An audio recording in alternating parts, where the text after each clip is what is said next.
ઓમ નમો ભગવતે વાસુદેવાય.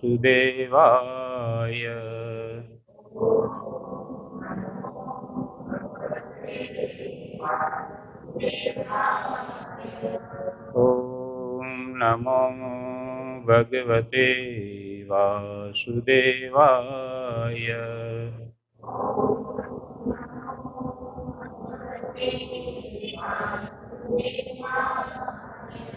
ઓમ નમો ભગવતે વાસુદેવાય.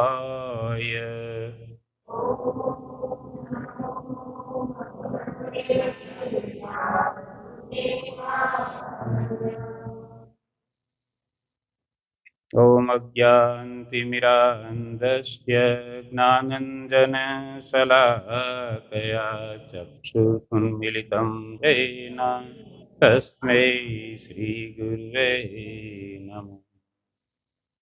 નમઃ ઓમ વિષ્ણુપાદાય કૃષ્ણપ્રેષ્ઠાય ભૂતલે શ્રીમતે ભક્તિવેદાંત સ્વામી નામિને. નમસ્તે સારસ્વતે દેવે ગૌરવાણી પ્રચારિણે નિર્વિશેષ શૂન્યવાદી પાશ્ચાત્ય દેશતારિણે. જય શ્રી કૃષ્ણ ચૈતન્ય પ્રભુ નિત્યાનંદ શ્રી અદ્વૈત ગદાધર શ્રીવાસાદિ ગૌર ભક્તવૃંદ. હરે કૃષ્ણ કૃષ્ણ કૃષ્ણ હરે હરે, હરે રામ રામ રામ હરે હરે. હરે કૃષ્ણ. યમ બ્રહ્મા વરુણેન્દ્ર રુદ્રમરુત સ્તુવ્યન્તિ દિવ્યૈસ્તવે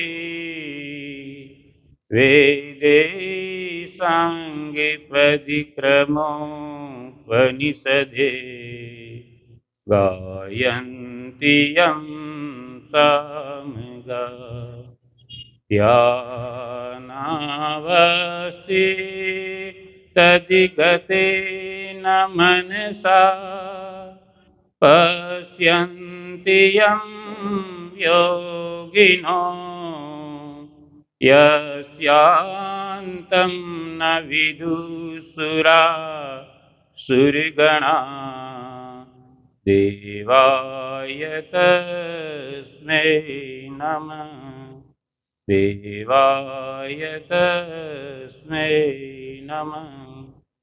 હરે કૃષ્ણ. પરમ ગુરુ શ્રીલ પ્રભુપાદ કી જય. તો હરે કૃષ્ણ સત્સંગ કેન્દ્રમાં અને ખાસ કરીને ગીતા કોર્સમાં પધારેલા બધા જ ભક્તોનું હાર્દિક સ્વાગત છે. બધા ભક્તોના ચરણમાં પ્રણામ. તો કાલે આપણે લાસ્ટમાં ભૌતિક પ્રકૃતિના વિષયમાં શ્રવણ કરતા હતા. તો ભૌતિક પ્રકૃતિ છે એ 3 ગુણોની બનેલી છે: સત્વગુણ, રજોગુણ અને તમોગુણ. તો આ જે 3 ગુણ છે એનો પ્રભાવ આપણામાં હોય છે. એટલે કે ત્રણેય ગુણમાંથી એક ગુણનો પ્રભાવ વધુ હોય છે. તો વ્યક્તિમાં જ્યારે સત્વગુણનો પ્રભાવ વધુ હોય છે ત્યારે એ ભક્તિ કાર્યમાં લાગે છે. એટલે જ ગીતાની અંદર ભગવાને કીધું કે સત્વગુણી છે એ મને પ્રાપ્ત કરી શકશે. તો આ ભૌતિક પ્રકૃતિના 3 ગુણો છે એના અનુસાર આપણા કાર્યો હોય છે બધા. અને એ વિષયમાં આપણે સંક્ષિપ્તમાં હવે સમજશું કે ભૌતિક પ્રકૃતિના 3 ગુણ છે એના અનુસાર એક સમય હોય છે. કે સમય પણ 3 ભાગની અંદર ડિવાઈડ કરવામાં આવેલો છે. જેવી રીતે 4:30 થી લઈ અને 9 વાગ્યા સુધીનો સમય છે તેને સત્વગુણી સમય કહેવામાં આવે. તે પછી 10 વાગ્યાથી લઈ અને 7 વાગ્યા સુધીનો સમય છે એ રજોગુણી. હરે કૃષ્ણ. એ રજોગુણી સમય છે. તો રજોગુણ જે છે એની અંદર વ્યક્તિ કામકાજમાં દોડે છે. કે જે વ્યક્તિ છે એ ભૌતિક પ્રકૃતિની અંદર વધુ ને વધુ વસ્તુ પ્રાપ્ત કરવા, ભૌતિક વસ્તુ પ્રાપ્ત કરવા માટે જે તનતોડ મહેનત કરે છે એ રજોગુણીમાં આવે. એટલે એ સમય એવો છે કે એ ગાળાની અંદર આપણે વધુ ને વધુ વસ્તુને પ્રાપ્ત કરવા માટે દોડીએ છીએ. અને એ સમય 10 થી લઈને 7 વાગ્યા સુધી. પછી 7 થી લઈ અને વહેલી સવાર સુધીનો જે સમય છે એને તમોગુણી સમય કહેવામાં આવે છે. એવી રીતે અલગ અલગ સમય છે. તે પછી ગુણ અનુસાર વ્યક્તિનું જીવન હોય છે, એની ખાણીપીણી છે એ ગુણ અનુસાર હોય છે. ત્યાર પછી ગુણ અનુસાર એનું પૂજન હોય છે. જે ગુણમાં સ્થિર છે એ પ્રમાણે અન્ય દેવી દેવતાઓની ભગવાનની પૂજા કરતા હોય છે. પછી ગુણ અનુસાર એનો સંબંધ હોય છે, ભગવાનની સાથે સંબંધ છે એ પ્રમાણે હોય છે. ત્યાર પછી ગુણ અનુસાર એના કર્મો હોય છે અને ગુણ અનુસાર એનો આહાર હોય છે. તો આ બધી વસ્તુ છે એને આપણે ખૂબ જ ઊંડાણપૂર્વક સમજી શકીએ. પણ આ વસ્તુ છે એ આપણે ભગવદ્ ગીતા અધ્યાય 14, અધ્યાય 17 અને અધ્યાય 18 એમાંથી આપણે ઊંડાણપૂર્વક સમજી શકીએ. એટલે આને બહુ વિસ્તારથી લેતો નથી. પણ અત્યારના સમયમાં એક વસ્તુ મહત્વપૂર્ણ છે કે ભાઈ ભગવદ્ ગીતાની અંદર વ્યક્તિ માટે આહાર કેવો કીધો છે એમ. કારણ કે એને લઈને આપણે વધારે પ્રશ્ન છે ને, તો એની અંદર એક શોર્ટમાં સમજવાનું છે કે જ્યારે કોરોના આવ્યો હતો એ સમયની અંદર જે આપણે આહાર લેતા હતા કે કોઈ શાકભાજી આવે તો ગરમ પાણીને ધોવાનું, પછી વાસી કંઈ લેવાનું નહીં, 3 કલાક પછીનું નહીં લેવાનું, 3 થી 4 કલાક પછીનું જે છે એને વાસી કહેવામાં આવે શાસ્ત્રો અનુસાર, એ નહીં લેવાનું. તો કોરોનાના સમયની અંદર આપણે જે રીતે આહાર લેતા હતા એ સત્વગુણી આહાર એટલે કે ગીતા આધારિત જ લેતા હતા એમ. કોઈ એમ પૂછે કે ભાઈ ગીતાની અંદર શું કીધું, તો આપણે કોરોનામાં જે વસ્તુ ફોલો કરતા હતા એ પૂરા જીવનમાં ફોલો કરવાની છે. તો એ ગીતા આધારિત જ બધું ચાલતું હતું. પછી કર્મના વિષયની અંદર આપણે જોઈએ તો કર્મનો વિષય એવો ગહન છે કે એની અંદર માણસોના ઘણા બધા પ્રશ્ન હોય છે. તો પહેલા આપણે એ સમજવાનું છે કે ભાઈ કર્મ કેટલી પ્રકારના છે. તો કર્મની 3 વ્યાખ્યા આપવામાં આવી છે કે 3 પ્રકારના કર્મ છે: કર્મ, વિકર્મ અને અકર્મ. તો કર્મ એટલે શું, તો કે આપણે જે કાર્ય કરીએ છીએ તો કે કેવી રીતે, તો એના વિષયમાં કહે છે કે શાસ્ત્રોની અંદર મનુષ્ય માટે જે કાર્ય કરવાનું ભગવાને લખ્યું છે, આપણને જે બોધ આપ્યો છે એ પ્રમાણે શાસ્ત્ર અનુસાર જે કાર્ય કરીએ છીએ એને કર્મ કહેવામાં આવે. બીજું વિકર્મ, તો કે જે શાસ્ત્રમાં બતાવ્યું છે એથી વિરુદ્ધ જે કાંઈ કરીએ એ બધું વિકર્મ છે. અકર્મ, તો કે અકર્મ એવું કે જેની અંદર આપણે કોઈ પ્રતિક્રિયા પ્રાપ્ત થતી નથી. હવે કર્મ અને વિકર્મ બેયની અંદર આપણે પ્રતિક્રિયા પ્રાપ્ત થાય છે. કારણ કે કોઈ પણ કાર્ય કરીએ તો એની આપણે પ્રતિક્રિયા પ્રાપ્ત થાય છે. જેવી રીતે આપણા હાથમાં કોઈ દડો હોય અને એને આપણે આમ જોરથી દિવાલમાં ભટકાવીએ તો એટલા જ દબાણથી, પ્રેશરથી પાછો આપણા સામે આવે છે. એવી રીતે કોઈ પણ કાર્ય પાછળ એની પ્રતિક્રિયા હોય છે. તો જે કર્મ છે એમાં આપણને સારી પ્રતિક્રિયા પ્રાપ્ત થાય છે અને વિકર્મ છે એમાં ખરાબ, એટલે કે પાપ અને પુણ્ય બંને વસ્તુ હોય છે. પણ જે અકર્મ છે એ કેવું છે, તો એમાં કોઈ પણ જાતની પ્રતિક્રિયા પ્રાપ્ત થતી નથી, કે જેને કહેવામાં આવે છે ભક્તિ, યાને કે ભગવાનની સેવા. એ કાર્યની અંદર આપણે કોઈ જાતની પ્રતિક્રિયા પ્રાપ્ત થતી નથી.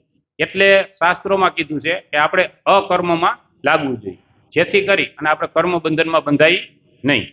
તો હવે બીજું કે કર્મ છે એની મૂળ વ્યાખ્યા શું એમ. કર્મ આપણે કહીએ ને કે ભાઈ ગમે એને આપણે કહીએ કે ભાઈ કર્મની વાત આવે એટલે એમ કહે કે હું તો ભાઈ કર્મયોગી છું, હું મારું કર્મ કરું છું. પણ વાસ્તવમાં કોઈ કર્મ છે તો કર્મની પાછળ યોગ ક્યારે લાગે એમ, તો કે જ્યારે ઈ કર્મ છે એ તમે ભગવાન અર્થે ભગવાન માટે કરો છો ત્યારે એની પાછળ યોગ લાગી શકે. બાકી આપણી પોતાની જ ઇન્દ્રિય તૃપ્તિ માટે આપણે કાર્ય કરીએ છીએ તો એની અંદર પાછળ યોગ લાગે નહીં. એ કર્મ થયું અને એનું બંધન આપણે પ્રાપ્ત થાય છે. પણ જ્યારે ભગવાનની પ્રસન્નતા માટે આપણે કોઈ પણ કાર્ય કરીએ, કોઈ પણ કર્મ કરીએ તો એની અંદર આપણે કર્મ બંધન લાગતું નથી. બીજું કે આપણે જોઈએ છીએ કે ભાઈ આપણે ભગવાનની પ્રસન્નતા માટે કાર્ય કરીએ પણ આપણે સંસારી છીએ, તો અહીંયા આપણી કઈ જવાબદારી તો છે. તો એના માટે કીધું છે કે આપણી આજીવિકા માટે જેટલી જરૂરત છે એટલું જે કાર્ય કરીએ છીએ ત્યાં સુધીમાં આપણે કર્મબંધન લાગતું નથી, એવું પરમ ગુરુ શ્રી પ્રભુપાદજી ભગવદ્ ગીતાની ટીકામાં કહે છે. પણ ઈથી ઉપર જ્યારે આપણે કર્મ કરીએ છીએ ત્યારે આપણે કર્મબંધનમાં ફસાઈએ છીએ, કારણ કે એના દ્વારા આપણી ઈચ્છાઓની પૂર્તિ થાય છે. જો ઘણા વ્યક્તિને તમે જો તો એ કહેતા હોય કે ભાઈ અમે તો અમારું ટકે ટકનું કરીને ખાઈ છે. એટલે એની અંદર જ છે. પછી એને બીજી કાંઈ વિશેષ માનજો ભૌતિક પ્રકૃતિની કોઈ ચીજ વસ્તુ આ તે એના પ્રત્યે એનું આકર્ષણ હોતું નથી. પણ જેમ આપણે આપણી આજીવિકાથી હટી અને જે વધારાનું કર્મ કરીએ છીએ એનાથી આપણે બંધનમાં બંધાઈએ છીએ. આવી રીતે ભગવદ્ ગીતાની અંદર પરમગુરુ શ્રી પ્રભુપાદજી ટીકામાં લખે છે. તો હવે આ કર્મ છે એના અમુક અમુક નિયમો છે કે જેને આપણે પ્રાથમિક કક્ષામાં સમજીએ કે જેના દ્વારા આપણે સમજી શકીએ કે ભાઈ ઘણી વખત કર્મના વિષયમાં તો ઘણી બધી ગલતફહેમી છે આપણી, એટલે એ થોડીક ક્લિયર થાય. તો પેલું છે કે ભાઈ ઘણી વખત કંઈક અજાણતા કાંઈક કર્મ થઈ જાય તો એનું પાપ લાગે નહીં. આપણે ખબર નહોતી ને થઈ ગયું તો એનું પાપ ન લાગે. તો એવું કેટલા લોકો માને કે ભાઈ અજાણતા થઈ જાય તો એનું પાપ ન લાગે, એ કર્મ બંધન લાગે નહીં, એવું એક પ્રભુજી કહે એ ના લાગે. હવે અહીંયા લખવામાં આવ્યું છે કે કાયદાની અજ્ઞાનતા, જે કાયદાની અજ્ઞાનતા છે આપણામાં, એ કર્મના બંધનથી બચવા માટેનો માર્ગ નથી. કર્મના બંધનથી બચી શકીએ નહીં, એના પ્રતિઘાતથી આપણે બચી શકીએ નહીં. શા માટે? તો આપણે સામાન્ય ઉદાહરણ લઈએ કે આપણે ફોર વ્હીલ લઈને રોડ ઉપર જતા હોઈએ અને આપણે ખબર છે કે ભાઈ ફોર વ્હીલ ગાડી છે ગમે એ લેફ્ટ સાઈડ હાંકવાની હોય ઇન્ડિયાના નિયમ પ્રમાણે, અને આપણે રાઈટ હેન્ડ બાજુ હાંકતા જઈએ અને પછી પોલીસવાળા ઊભા રાખે. પછી આપણે કહીએ કે સાહેબ મને ખબર નહોતી. એ તો તરત જ એમ કહે કે એટલો ડન છે, એટલે આપણે શું કહીએ સાહેબ મને ખબર નહોતી, તો એ આપણે છોડી દે. દંડ તો લે જ ને, કારણ કે ખબર નહોતી તો એ કે ભાઈ તારે જાણવું જોઈએ ને, પછી રોડ ઉપર નીકળાય ને એમને સીધો જ ગાડી લઈને નીકળી ગયો એમ જ કે ને, એટલે આપણી પાસે દંડ વસૂલ કરે છે, આપણે છોડતા નથી. તો અહીંયા આ સંસારની અંદર આપણી વ્યવસ્થા એવી છે કે કોઈ કાયદાનું પાલન ન કરે તો પ્રથમ વખત હોય તો એને સજા મળે. માની લો કે કોઈ વ્યક્તિ છે એને કોઈનું મર્ડર કરી નાખ્યું પછી કોર્ટની અંદર જાય તો ત્યાં જઈને જજ સાહેબને કહે સાહેબ મને ખબર જ નહોતી, મર્ડર કરીએ એટલે જેલમાં જવું પડે, નકર હું કરત જ નહીં. તો સાહેબ એને છોડી દે? ના છોડે. પછી ગમે એટલું ત્યાં આપણે એના સામે કદાચ રોવા માંડીએ તો એ છોડે નહીં, કારણ કે આપણે જાણવું જોઈએ. એવી રીતે કર્મ બંધનની અંદર આપણે જે મનુષ્ય છે એ બંધાય છે. અને એને એ બંધન શા માટે લાગે છે? કે મનુષ્ય માટે જ આ વસ્તુ છે, એ ભગવાને કર્મ બંધન છે એની આ જે બધી ક્રિયા છે એ મનુષ્ય માટે જ એક સાઈડમાં મૂકી છે. શા માટે? એનું કારણ શું? કે આપણને જ કર્મ બંધન લાગે છે. જો આ ચર્ચા તો ઘણી વખત થઈ છે. આપણને જ કર્મ બંધન શા માટે લાગે છે? હા, કારણ કે આપણી કર્મયોની છે. અને બીજું કે ભગવાનના આ શાસ્ત્રો, આ ગ્રંથો અને ભગવાને આપેલા જે બોધ છે એને સારી રીતે સમજી શકીએ અને ધર્મના માર્ગ ઉપર ચાલી શકીએ, ધર્મને જાણી શકીએ, એ માટે જે વિશેષ બુદ્ધિ છે એ મનુષ્યને આપવામાં આવી છે.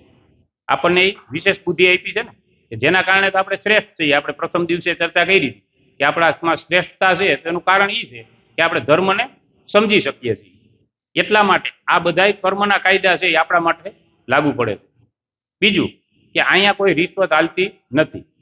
અહીંયા આપણે એમ કહીએ કે થોડું ઘણું દઈ દઈએ, અત્યારે અહીંયા આપણે કાંઈ એવું હોય તો થોડું ઘણું પૈસાથી પતાવી દઈએ. ત્યાં એ કાંઈ વસ્તુ પતતી નથી, કારણ કે એને આપણા ભૌતિક મૂલ્ય એટલે કાંઈ લેવા દેવા છે નહીં. એટલે કાયદાની અજ્ઞાનતા છે, એ અજ્ઞાનતાથી પણ જો કર્મ કરીએ તો આપણે કર્મ બંધનમાં બંધાઈએ છીએ અને એનું ફળ આપણે ભોગવવું પડે છે. કારણ કે આ ઘણાની માન્યતા એવી હોય કે ભાઈ મને ખબર નહોતી ને અજાણતા થઈ ગયું છે એટલે આપણે બચી જાવ, પણ એમાં બચશું નહીં. પછી અજ્ઞાનવશ કરેલું કર્મ છે તો એનું ફળ છે એ ભોગવવું પડે છે. એના વિષયની અંદર આપણા શાસ્ત્રો છે, એમાં ઘણા બધા એવા પ્રમાણ છે, ઘણી બધી એવી કથાઓ છે કે જેની અંદર અજ્ઞાનતાવશ કર્મ કર્યું હતું તો એનું ફળ એને ભોગવવું પડ્યું હતું. એની અંદર આપણે મુંડક ઋષિ છે કે જેની એક કથા આવે છે કે એ એના આશ્રમમાં હતા અને ત્યાં રાજાને ત્યાં ચોરી કરીને ચોર એના આશ્રમમાં ગયા. એટલે જે પાછળ પકડવા માટે જે સિપાહીઓ આવતા હતા એને એવું વિચાર્યું કે આ મુંડક ઋષિ છે એ આને સપોર્ટ કરે છે ચોર, એટલે એને લઈ ગયા. વાસ્તવમાં એને કાંઈ ખબર હતી નહીં, ઓલા એની કુટીરમાં જઈને સંતાઈ ગયા અને એ પકડાણા એમાંથી. એટલે પછી એને રાજા પાસે લઈ ગયા અને રાજાએ એને સજા આપી કે ભાઈ તમે જે સૂરી ઉપર પહેલા ચડાવતા ને ત્યાં સુધી જવાનું, ત્યાંથી અહીં આવતું રહેવાનું, તમે ઋષિ છો એટલે તમને હવે માઇનોર સજા આપવામાં આવે. પછી એને એમ થયું કે ભાઈ મને આવી સજા કેમ મળી, મેં તો કાંઈ જીવનમાં પાપ કર્યું નથી એમ.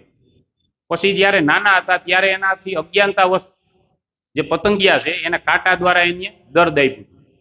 એટલે ઈ જે એની કીધે કાર્ય થયું હતું ઈ કાર્યને કારણે એને એટલી સજા મળી. તો આવા મહાન ઋષિ છે એને જો સજા પ્રાપ્ત થતી હોય તો આપણે પણ અજ્ઞાનતાવશ કર્મ કરીએ તો આપણે ફસાઈએ. કારણ કે ભગવાન કહે છે કે આ કર્મના સિદ્ધાંતોને સમજવા માટે મેં મનુષ્યને વિશેષ બુદ્ધિ આપી છે, અને ઈ બુદ્ધિ છે એને જો આપણે સતત ડિગ્રી લેવામાં કે ભૌતિક કાર્યની અંદર પ્રગતિ કરવામાં જ વાપરશું તો એનું આપણે રિએક્શન પ્રાપ્ત થશે. ત્યાર પછી આપણા જે કર્મ છે એના વિષયમાં આપણે એવું માનીએ છીએ કે ભાઈ બધા કર્મ છે એ પૂર્વ નિર્ધારિત છે, કે પહેલેથી નિર્ધારિત જ છે કે ભાઈ આપણે એવા કોઈ ને કોઈ કર્મ કર્યા છે, સંચિત કર્મ કે આ તે કર્મને કારણે આપણને અત્યારે આ બધું પ્રાપ્ત થાય છે. તો પહેલી વસ્તુ એ જાણવાની છે કે કર્મ પૂર્વ નિર્ધારિત છે, કારણ કે કર્મ છે એની અંદર આપણે જોઈએ કે સંચિત કર્મ છે કે જે આગળ સમજશું. અત્યારે શોર્ટમાં જાણીએ કે સંચિત કર્મ કે જે પહેલાના છે, કે જે અહીંયા આપણી પાછળ છે થેલાની અંદર ભરેલા જ છે, પણ એનો હજી સમય નથી થયો. એનો સમય થાય, શોર્ટમાં ગુજરાતીમાં સમજીએ તો હજી ફળ પાક્યું નથી, પાકે એટલે આપણા સામે આવે. એટલે એવા કર્મો આપણી સામે આવે છે. પણ આપણે ખાસ એ સમજવાનું છે કે આપણે જે અહીંયા ભગવદ્ ગીતાના 5 વિષય ઉપર ચર્ચા કરીએ છીએ, જીવ, ઈશ્વર, પ્રકૃતિ, કાળ અને કર્મ. એમાંથી જીવ, ઈશ્વર, પ્રકૃતિ અને કાળ જે 5 વિષય છે એ શાશ્વત છે, એની અંદર કોઈ ઉતાર ચડાવ થતા નથી. તો કર્મ એક જ એવું છે કે જે એમાં વધઘટ થાય છે. એટલે કર્મ છે એ ક્યારેક આપણું માની લો કે 10% છે તો 100% થઈ જાય, 100% થાય 50% થઈ જાય, અને 100% છે તો 0 થઈ જાય. કર્મ છે આ અશાશ્વત છે એમ.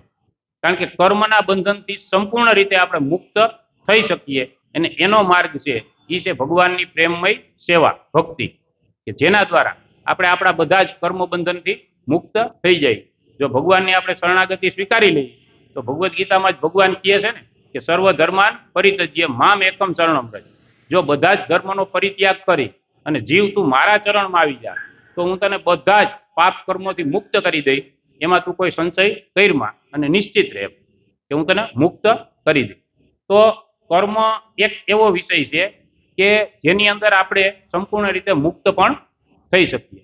તો હવે અહીંયા ઘણા લોકોનું કહેવાનું એવું થાય છે કે ભાઈ પૂર્વ નિર્ધારિત જ છે કે આ આપણા આવવાનું જ છે, તો પછી અત્યારે ખોટે ખોટું માથું ફોડવાની જરૂર શું છે, એવો પ્રશ્ન થાય ને. એટલે એ પ્રશ્ન સમજવા માટે જ આ સિદ્ધાંત સમજાવું છું કે પૂર્વ નિર્ધારિત તો એવી રીતે છે કે જો આપણે કોઈ ભક્તિમય કાર્ય નહીં કરીએ તો એ છે એ મળવાનું જ છે, જે આવવાનું છે એ આવવાનું જ છે, પણ આપણે એને રોકી પણ શકીએ. અને બીજું કે ભગવાન છે એને એક ક્ષણિક અને થોડું સૂક્ષ્મ બનાવી આપણા સામે પ્રસ્તુત કરી દે છે, અને એ કર્મથી આપણે મુક્ત કરી દે છે. ઉદાહરણ તરીકે આપણે જોઈ કે ભાઈ આપણે કોઈ એવા પૂર્વમાં કર્મ કર્યા છે કે જેના કારણે આપણા 2 પગ ભાંગવાના છે, ગમે ત્યાં એક્સિડન્ટ થાય કે ક્યાંય પડવાના છે અને 2 પગ ભાંગવાના છે.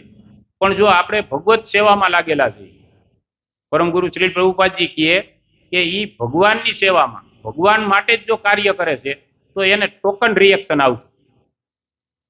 એની જગ્યાએ એને એક આંગળી સેજ મળાઈ જાય અને 2-5 દીમાં રેડી થઈ જાય, એવું થઈ જાય. એટલે એ કર્મ છે એને પૂરું કરી નાખવામાં આવે. તો બીજી વસ્તુ હવે મનમાં એ વિચાર આવે ને કે ભાઈ તો પછી આ ભક્તોના જીવનમાં ઘણી વખત દુઃખ આવે જ છે ને, એ શું છે? તો ઘણી વખત આપણા શાસ્ત્રોની અંદર કહે છે કે આપણા જે પૂર્વના કર્મ છે એ બધા અહીંયા સમાપ્ત થતા હોય, જેથી કરી અને બીજી વખત આપણા ભૌતિક પ્રકૃતિમાં આવવાનું હોતું નથી. કારણ કે આપણને એક એવો દિવ્ય દેહ મળે છે કે જે પ્રાપ્ત થયા પછી ફરીને પાછું અહીં ક્યારેય આવવાનું થતું નથી. એટલે સંપૂર્ણ કર્મ જે છે એના આપણા પૂર્ણ થતા હોય છે, એવું પણ શાસ્ત્રની અંદર કહેવામાં આવે છે. બીજું કે ઘણી વખત આપણે જોઈએ છીએ કે ભાઈ એક ગીતાના વિષયમાં સૂત્ર લખેલું હોય છે, ગીતાનો સાર કરીને, કે જો હુઆ સો અચ્છા હુઆ, જો હોગા ભી અચ્છા હોગા, આવી રીતે. અને આપણે એને વાંચીએ છીએ કે ભાઈ ગીતામાં ભગવાને કીધું. આ વોટ્સએપની અંદર આપણે જોઈએ તો અત્યારે ગમે એ લોકો બરોબર શ્રીમદ ભગવદ્ ગીતામાં ભગવાન કહે છે, ભગવાને કીધું, ભગવદ્ ગીતામાં કીધું એમ કરી અને ગમે એ મૂકી દે છે. કે આ વસ્તુ ને આ વસ્તુ ને એવું, પણ વાસ્તવમાં બધું સત્ય હોતું નથી. તો અહીંયા આપણે કહીએ છીએ કે જો હુઆ સો અચ્છા હુઆ, જો હોગા વો ભી અચ્છા હી હોગા. તો ઈ સૂત્ર છે ઈ કેવું છે, સત્ય છે કે અસત્ય છે? જો હુઆ સો અચ્છા હુઆ, જો હોગા વો ભી અચ્છા હોગા. તો ભગવદ્ ગીતા આધારિત ઈ સૂત્ર ખોટું છે. જે થયું એ સારા માટે જ થયું છે, થવાનું છે એ સારા માટે થવાનું છે. તો પછી જે થવાનું છે એમાં આપણે કાંઈ કરી જ નથી શકીએ એમ, બરોબર? તો સવારે કામે હું કામ જવું જોઈએ? ઘરે સોફે બેઠા બેઠા ટીવી જોવાય ને જે થવાનું છે સારું જ થવાનું છે. કારણ કે કામે જઈએ તો કંઈક કમાઈ નાન તેન પ્રગતિ કરીએ ને ઓયલું ઓયલું જે વિચાર્યું હોય, તો એ કાંઈ આપણું હાલવાનું જ નથી, તો આપણે શું કામ જવું જોઈએ? આવું વિચારી શકીએ ને આપણે. અને આ સૂત્ર છે એ સૂત્ર પ્રમાણે જો જોઈ તો માની લ્યો કે કોઈના ઘરમાં ચોરી થઈ અને એ પછી ખાતામાં ગયા લખાવવા કે ભાઈ અમારા ઘરે આ એટલી ચોરી થઈ છે, ચોર આવ્યા હતા અને આ 2-5 લાખની વસ્તુ લઈ ગયા. તો આ સૂત્ર જો સત્ય હોય તો પોલીસ ચોકીમાં લગાવેલું જ હોય. એટલે એમ કે વાંચી લ્યો, જો હુઆ સો અચ્છા હુઆ, હોગા ભી અચ્છા હોગા. એ બરોબર જ થયું, ચોર લઈ ગયા એ બરોબર થયું, જો ભગવાને કીધું. તો ખરેખર આ સૂત્ર સત્ય નથી. કારણ કે આપણે કહીએ છીએ ને કે ભાઈ મહેનત કરીએ તો આપણને પ્રાપ્ત થાય. આપણી મહેનત હોય એટલે મહેનત કરીએ એટલે આપણે ફળ પ્રાપ્ત જ થઈ જાય. તો હવે એક માન્યતા છે. અને આ જે મોટિવેશનલ સ્પીચરો છે એ તો બધાય આ જ વસ્તુ બધાને કહે છે એમ. એ પાછો ગીતાનો સાથ લઈને કે અમે ગીતાના ઊંડાણપૂર્વક અધ્યયન કર્યું છે, ગીતા છે એ અમારું રહસ્ય છે એમ, કે અમારે સફળતાનું રહસ્ય ગીતા છે એવું કહેતા હોય. અને પછી શું કહે કે તમે કર્મ કરો, એ કર્મ જ કરો અને તમને સફળતા 100% પ્રાપ્ત થશે. જે લોકો મહેનત કરે એને સફળતા મળે. તો આમાં કોણ યશ કહે છે એમ? કોણ એવું માને કે મહેનત કરીએ એટલે આપણે સફળતા મળે? જો અત્યારે આ સિદ્ધાંત જ સમજાવવામાં આવે છે. કારણ કે એ લોકો જે પૈસા લઈને સમજાવે કે મહેનત કરો મહેનત કરો મહેનત કરો એટલે તમને સફળતા પ્રાપ્ત થશે. તો મહેનત કરવાથી સફળતા પ્રાપ્ત થાય નહીં. એનું કારણ છે કે આપણે જોઈએ છીએ કે કોઈ મોટી ફેક્ટરી હોય તો એની અંદર જે મેનેજર હોય, જે હેન્ડલિંગ કરતા હોય, ઓફિસ સ્ટાફ હોય, એ 8 જ કલાક નોકરી કરતા હોય. એસી ઓફિસમાં બેસતા હોય, શાંતિથી બધું કાર્ય કરતા હોય અને 8 કલાક પછી જતા રહે. એને એટલો પરિશ્રમ હોતો નથી. અને એ સંધાઈથી વધારે મજૂર છે એના કરતા વધુ પગાર લઈ જતા હોય છે. હવે મજૂર છે એ એના કરતા સખત મહેનત કરે છે, 12 કલાક સુધી 8 કલાક સુધી સતત મહેનત કરે છે. અને વધારે રૂપિયા કોણ કમાય છે? તો કે ઓફિસ સ્ટાફ કમાય છે. ઓલા લોકોને ઓછું મળે. જો મહેનતથી વધારે મળતું હોય તો એને વધારે પ્રાપ્ત થવું જોઈએ, પણ એને પ્રાપ્ત થતું નથી. તો એનું કારણ કોઈ કે એનું કારણ શું એમ? કારણ કે ઓલી વ્યક્તિ છે એ ઓફિસમાં 8 જ કલાક આરામથી જાય છે અને એ વધુ પગાર લઈને વહી જાય છે. આ ફૂલ મહેનત કરે છે છતાંય એનું 50% આને મળતું નથી. તો એનું કારણ શું એમ? જો આમાં કર્મને લઈને આપણા પ્રશ્નો એવા હોય ને એટલે એ રીતે જ આખું ટોપિક તૈયાર કર્યું કે આમાં બધી વસ્તુ કવર થઈ જાય. કારણ કે સમય ઓછો છે આજે, કર્મ અને કાળ બે પૂર્ણ કરવાનું છે. એટલે આપણે ખાલી સિદ્ધાંત જ સમજવા. એનું કારણ શું એમ? ઓલા જે હું એમ કહું, હવે આ આપણે સરળ કરીએ આ પ્રશ્નને, કે જે વ્યક્તિ છે એ ઓફિસમાં બેસે, એસીમાં બેસે છે, મહેનત કરતો નથી, વધુ રૂપિયા કમાય છે, શું કામ કમાય છે? એવું એને સુવિધાયુક્ત જીવન શા માટે મળ્યું? હવે તો જવાબ આવી જવો જોઈએ. હે, બુદ્ધિને આવડત છે તો બુદ્ધિને આવડત એને શા માટે મળી એમ? બે મનુષ્ય છે, બીજાને હોવી જોઈએ ને આને હોવી જોઈએ ને એમ. જો બુદ્ધિ છે એની અંદર એ ભેદ છે, બુદ્ધિમાં ભેદ છે. બુદ્ધિ છે એ 4 સ્ટેપની છે. સમય રહે તો આપણે એના ઉપર ચર્ચા કરશું. બુદ્ધિ એ અલગ અલગ છે બધાય. કારણ કે હરકી બુદ્ધિ હોય તો તમે જો એક સ્કૂલ હોય, આપણે જ બધા ભણતા હતા એમાં, તો સ્કૂલની અંદર 100 વિદ્યાર્થી ભણતા હોય એક ક્લાસમાં. ક્લાસની અંદર 100 વિદ્યાર્થી હોય. એ 100 ને સાહેબ છે એ બોર્ડ ઉપર એક જ હરખું શીખવાડતા હોય કે એમાં ભેદભાવ હોય કે પેલી બેન્ચ વાળા માટે અલગ હોય? સાહેબ તો એક જ હરખા દાખલા ને બધું શીખવાડે ને. બરાબર. હવે ઈ 100 માંથી કેટલાય છે એ ડોક્ટર બને, કેટલાય એન્જિનિયર બને, કેટલાય ઈથી નીચી કક્ષામાં જાય, કેટલાય ઈથી નીચામાં જાય, કેટલાય મજૂરી કરે ને કેટલાય એમાંથી ડાકુય બને. જો જ્ઞાન તો હરખું જ આપ્યું ને. સાહેબે તો બધાને રેડી જ ભણાવ્યું, તો બધાય ડોક્ટર એન્જિનિયર બનવા જોઈએ? કાં નથી બનતા? કારણ કે બુદ્ધિનો સ્તર છે એ અલગ અલગ છે. પણ અહીંયા વસ્તુ એ છે કે આપણને હજી હાવ સહેલો કરી દો આ પ્રશ્ન. આ જવાબ આનો લેવો છે આપણે બધાય દઈ જ શકશો. આપણામાંથી બધાય દેજો કે આપણને સુવિધાયુક્ત જીવન શા માટે ભગવાન આપે છે એમ. કે આજે હું એમ કહું કે આજીવિકાનો આપણે બહુ પ્રશ્ન નથી, બહુ મહેનત કરવી પડે એમ નથી, બાપ દાદાની થોડીક મિલકત હોય છે, અથવા ધંધો હોય તો વ્યવસ્થિત હાલતો હોય છે, 2-4 કલાક આપણે ધર્મ માટે, ભગવાન માટે કે આ કેન્દ્ર માટે સમય કાઢી શકતા હોઈએ છીએ. આવું બધું સુવિધાયુક્ત જીવન આપણને પ્રાપ્ત થયું છે તેનું કારણ શું, શા માટે? હા બસ, તો આ ઈ જ હાલે છે. તો હવે આપણે ઈ કહીએ પૂર્વના કર્મોને કારણે, ઈ 100%. એનું કારણ શું છે કે ઓલી વ્યક્તિ છે ઈ 8 કલાકની અંદર સારું એવું મહેનતાણું લઈને જાય છે અને આરામદાયક જીવન જીવે છે અને આરામદાયક નોકરી કરે છે, એસીમાં બેસે છે, પણ એને પૂર્વમાં સારા કર્મ કર્યા છે, મહેનત કરેલી છે, એનું ફળ ઈ ભોગવે છે. હવે ઓલા મજૂર છે એને તો કે એને કાંઈ એવા કર્મ નથી કર્યા કે જેનું ફળ ઈ ભોગવે છે. એમ માની લ્યો ને કે મનુષ્ય જીવન સારું છે કે પશુનું જીવન સારું છે. ચાલો આ કર્મનો સિદ્ધાંત હાવ ક્લિયર થઈ જાય. મનુષ્ય જીવન મળે ઈ સારું કે પશુનું જીવન મળે ઈ સારું? આપણે બળદ બનાવ્યા હોય ઈ સારું કે મનુષ્ય બનાવ્યા ઈ સારું? મનુષ્ય બનાવ્યા. તો બળદ બળદ કાં બન્યા? કારણ કે કાંઈક વસ્તુ એવી કાર્ય કરે છે કે જેના કારણે ઈ બન્યા છે, ઓલરેડી સજા ભોગવે છે.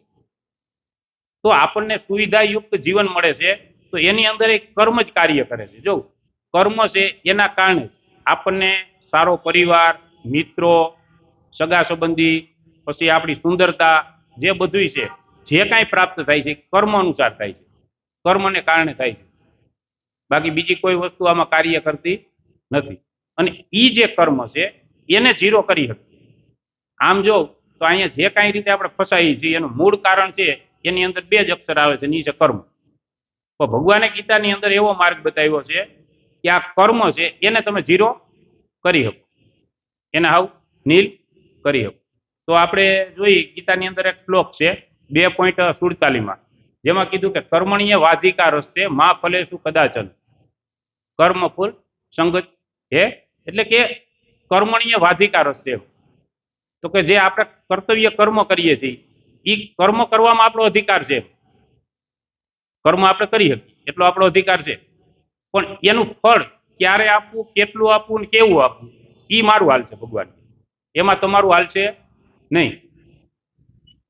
કારણ કે આજે આપણે જોઈએ છીએ કે કોઈ વ્યક્તિ ફૂલ મહેનત કરે છે કે એની પહેલા એક વ્યક્તિએ મહેનત કરી હતી 12 સાયન્સમાં, એના કરતા અન્ય કાયમીનું 2 કલાક અધ્યયન વધારે કર્યું, તો ઓલી વ્યક્તિને 95% આવ્યા હતા અને આને 60% જેવું. એનું કારણ શું? તો ભગવાન કહે છે કે કર્મ કરવા ઉપર આપણો અધિકાર છે, પણ ફળ ક્યારે આપવું, કેટલું આપવું એ મારા માથે છે. ઘણી વ્યક્તિ મહેનત કરે છે તો મહેનતનું એને પૂરેપૂરું ફળ મળે છે, ઘણા મહેનત કરે છે તો એનું ફળ એને 0 મળે છે, ફેલ થાય છે, અને ઘણાને 50% મળે છે. તો એ વિષયમાં આ શ્લોકની અંદર પરમ ગુરુ શ્રી પ્રભુપાદજી જે તાત્પર્ય કહે છે એને આપણે સમજીએ. આમાં કહે છે કે કર્મણીય વાધિકા રસ્તે મા ફલેસુ કદાચન મા કર્મ ફલ હેતુર ભૂમા તે સંગોત્સ્વ અકર્મણી. તો આના અનુવાદમાં પરમ ગુરુ શ્રી પ્રભુપાદજી લખે છે કે તને તારું નિયત કર્તવ્ય કર્મ કરવાનો અધિકાર છે. આપણું જે કર્તવ્ય કર્મ છે, આપણે ક્ષત્રિય છે, વૈશ્ય છે, શુદ્ર છે, આપણું જે કર્મ છે એ કરવાનો, પરંતુ તને તેના ફળો પર અધિકાર નથી. એનું ફળ ક્યારે આપવું, કેટલું આપવું, કેવી રીતે આપવું, આપવું ન આપવું એ બધું મારા માથે છે, એમાં તારું કઈ હાલશે નહીં. અને અત્યારે મોટિવેશનલ સ્પીકરો છે એ શું કહે કે કર્મ કરો એટલે ફળ મળે મળે મળે, અમે ગેરંટી આપીએ કે એવું કાંઈ છે નહીં. કારણ કે મહેનત કરે છે એની અંદર આપણે ઘણી વખત એવું જોવું કે 2 વ્યક્તિ છે એ એક જ સરખો કાંઈ બિઝનેસ શીખ્યા હોય કે કોઈ ડિગ્રી લીધી કે કોઈ વ્યવસાયમાં લાગ્યા, એક જ સરખું 2 પાસે જ્ઞાન છે, 2 એક જ સરખા હોશિયાર છે. તો આપણે જોયેલું છે કે 2 ધંધો ચાલુ કરે છે, એકને માન ખાવાના થાય છે અને એક કાયમ કોથરા ભરે છે. તો એનું કારણ ઘણી વખત આપણે ગામડામાં જોઈએ છીએ કે ભાઈ એ વ્યક્તિ નાનો હોય ત્યારે આપણા ભેરો ભણતો હોય ને આમ તેને આપણે જોઈએ કે આ કાંઈ કરી શકશે નહીં, પછી અત્યારે કેટલીય સાઈડ કાપી ગયો હોય અને આ જે એમ કહેતા હતા કાંઈ નથી કરી શકે એમ એ પાછા એની ઓફિસમાં કામ કરતા હોય. બરાબર? તો આનું કારણ શું? આનું કારણ કરવું. જો આ સમજવા જેવો જ વિષય છે, એટલે જ આના માટે થોડોક સમય કાઢ્યો છે. તો આમાં કહે છે કે તું પોતાની જાતને કદાપી પોતાના કર્મના ફળોનું કારણ માનીશ નહીં. કે કર્મનું ફળ મળ્યું છે એનું કારણ તું નહીં માનતો એમ કે મને આ કારણે મળ્યું છે એમ. ભાઈ ઓન્ય 12 કલાક મહેનત કરી હતી એટલે એને 90% આવ્યા હતા. અને મેં 13 કલાક મહેનત કરી છે પર ડે એટલે મને 95 આવ્યા છે. એવી રીતે ભગવાન કહે છે, એમેય નહીં માનતો. કારણ કે ત્યાં 13 કરી, 14 વાળાને મેં 50 જ દીધા છે. હવે હિસાબ કેમ બેહાડવો લ્યો, ફિટિંગ કેમ થાય હિસાબ? ના મેળાવે ને. એટલે કહે છે કે એનું કારણ માનીશ નહીં અને સ્વકર્મ ન કરવામાં પણ કદી આસક્ત થઈશ નહીં.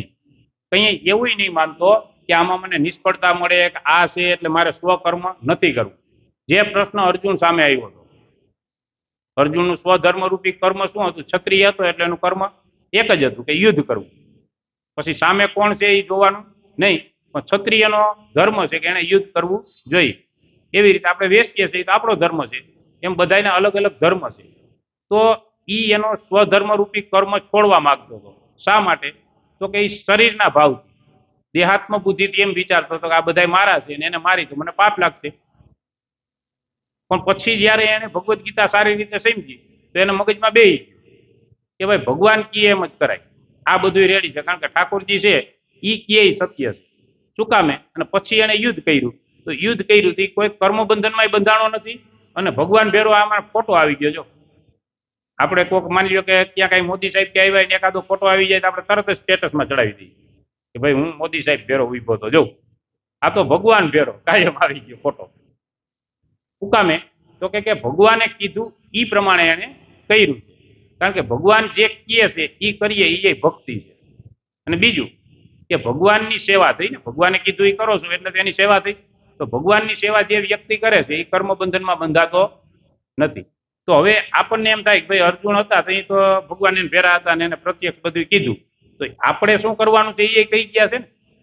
કારણ કે ભગવદ્ ગીતાની અંદર ઘણા વ્યક્તિનું કહેવાનું એવું થાય છે કે ભાઈ ભગવદ્ ગીતા છે એ તો ભગવાને અર્જુનને એ સમય એટલા માટે કીધી હતી કે કઈ એની સ્થિતિ એવી હતી અને આ જ્ઞાનની જરૂર હતી અને ભગવાન હારે હતા એટલે એની કહી દીધી. બરોબર. પણ હવે એ ભગવદ્ ગીતાને આપણે શું લેવા દેવા? તો વાસ્તવમાં ભગવદ્ ગીતા છે એ અર્જુનને ભગવાને માધ્યમ રાખીને કીધી હતી. તો કીધી હતી આપણને, આપણા માટે જ આ અમૃત હતું. આપવાનું હતું આપણને, પણ એને તો એક વત્સ એટલે કે વાછડો બનાવ્યો હતો અને એને માધ્યમ રાખ્યો હતો અને ગીતા આપણને ભગવાને કીધી. કારણ કે ગીતાનું જ્ઞાન છે એ વાસ્તવમાં આપણા માટે હતું, પણ એને એવી સ્થિતિની અંદર ભગવાને ચાઈને મૂક્યો હતો કે એ એવી સ્થિતિમાં આવે અને આવી અને જીવનના વિષયમાં અમને પ્રશ્નો પૂછે કે જે પ્રશ્નો છે એનો ઉકેલ આપણે જોતો હતો. એટલે જો જોવામાં આવે તો એ સમયમાં ભગવદ્ ગીતા અર્જુનને જેટલી જરૂરી હતી એના કરતા હજારો ગુણી અત્યારે આપણે જરૂરી છે. અને એટલે ભગવદ્ ગીતા ભગવાને આપણને આવી. આપણને જે ગીતા આપી એ ભગવાને એટલા માટે આપી હતી કે જાણતા હતા. કારણ કે એને બધી એ ખબર હતી કે આપણી કળિયુગની સ્થિતિ શું આવવાની છે અને આપણે જરૂરત રહે. તો આ રીતે આ વિષય ઉપરથી આપણે એ સમજી શકીએ કે ભાઈ જે વ્યક્તિ પુરુષાર્થ કરે છે એ પુરુષાર્થ છે એ શ્રેષ્ઠ નથી, પુરુષાર્થથી શ્રેષ્ઠ છે. આપણે ગમે એટલી મહેનત કરીએ તો મહેનતથી જ પ્રાપ્ત થઈ જાય એવું નથી, તો કર્મ અનુસાર આપણને જે મળવાનું છે એ જ મળે છે. તો ઘણી વખત એક પ્રશ્ન થાય કે ભાઈ ભગવાન શ્રી કૃષ્ણની જે લોકો ભક્તિ કરે છે એના વિષયમાં તમે જો તો હરિ બધું હરી લે એવું આપણે કહીએ ને શાસ્ત્રોમાં, અને એ સત્ય છે ઘણી વખત. અને બીજું કે અન્ય દેવી દેવતા છે તો એના જે ભક્તો છે એની પૂજા કરે છે તો એ લોકો પાસે ભૌતિક સમૃદ્ધિ જાજી હોય છે. ખાસ કરીને આપણે શિવજીના ભક્તો જોવું તો હોય છે, અન્ય દેવી દેવતાના ભક્તો તો એની પાસે સમૃદ્ધિ, ભૌતિક સમૃદ્ધિ જાજી હોય છે. અને ભગવાન શ્રી કૃષ્ણના પૂર્ણ પુરુષોત્તમ ભગવાન શ્રી કૃષ્ણ કે જે સર્વ કારણના કારણ છે એના ભક્તો પાસે એટલી ભૌતિક સમૃદ્ધિ હોતી નથી. તો આનું કારણ શું? શા માટે એવું થાય છે? તો ઉત્તર આપો. કારણ કે પરમ ભગવાન છે તો એ તો સર્વશક્તિમાન છે ને.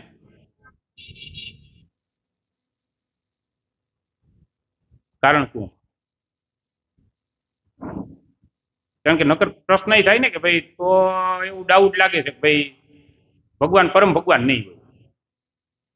એ ડાઉટ એ ના લાગવો જોઈએ, એ જેને લાગતો હોય એને ક્લિયર થવો જોઈએ.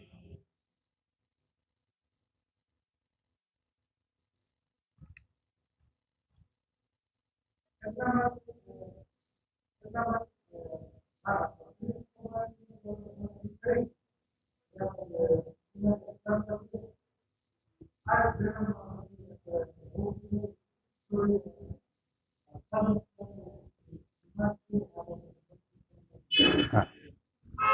હાલો, ઈ પ્રભુજીએ જવાબ આપ્યો એ ઓકે છે, એક સાઈડ થી એ ઓકે છે. હજી બીજું કારણ,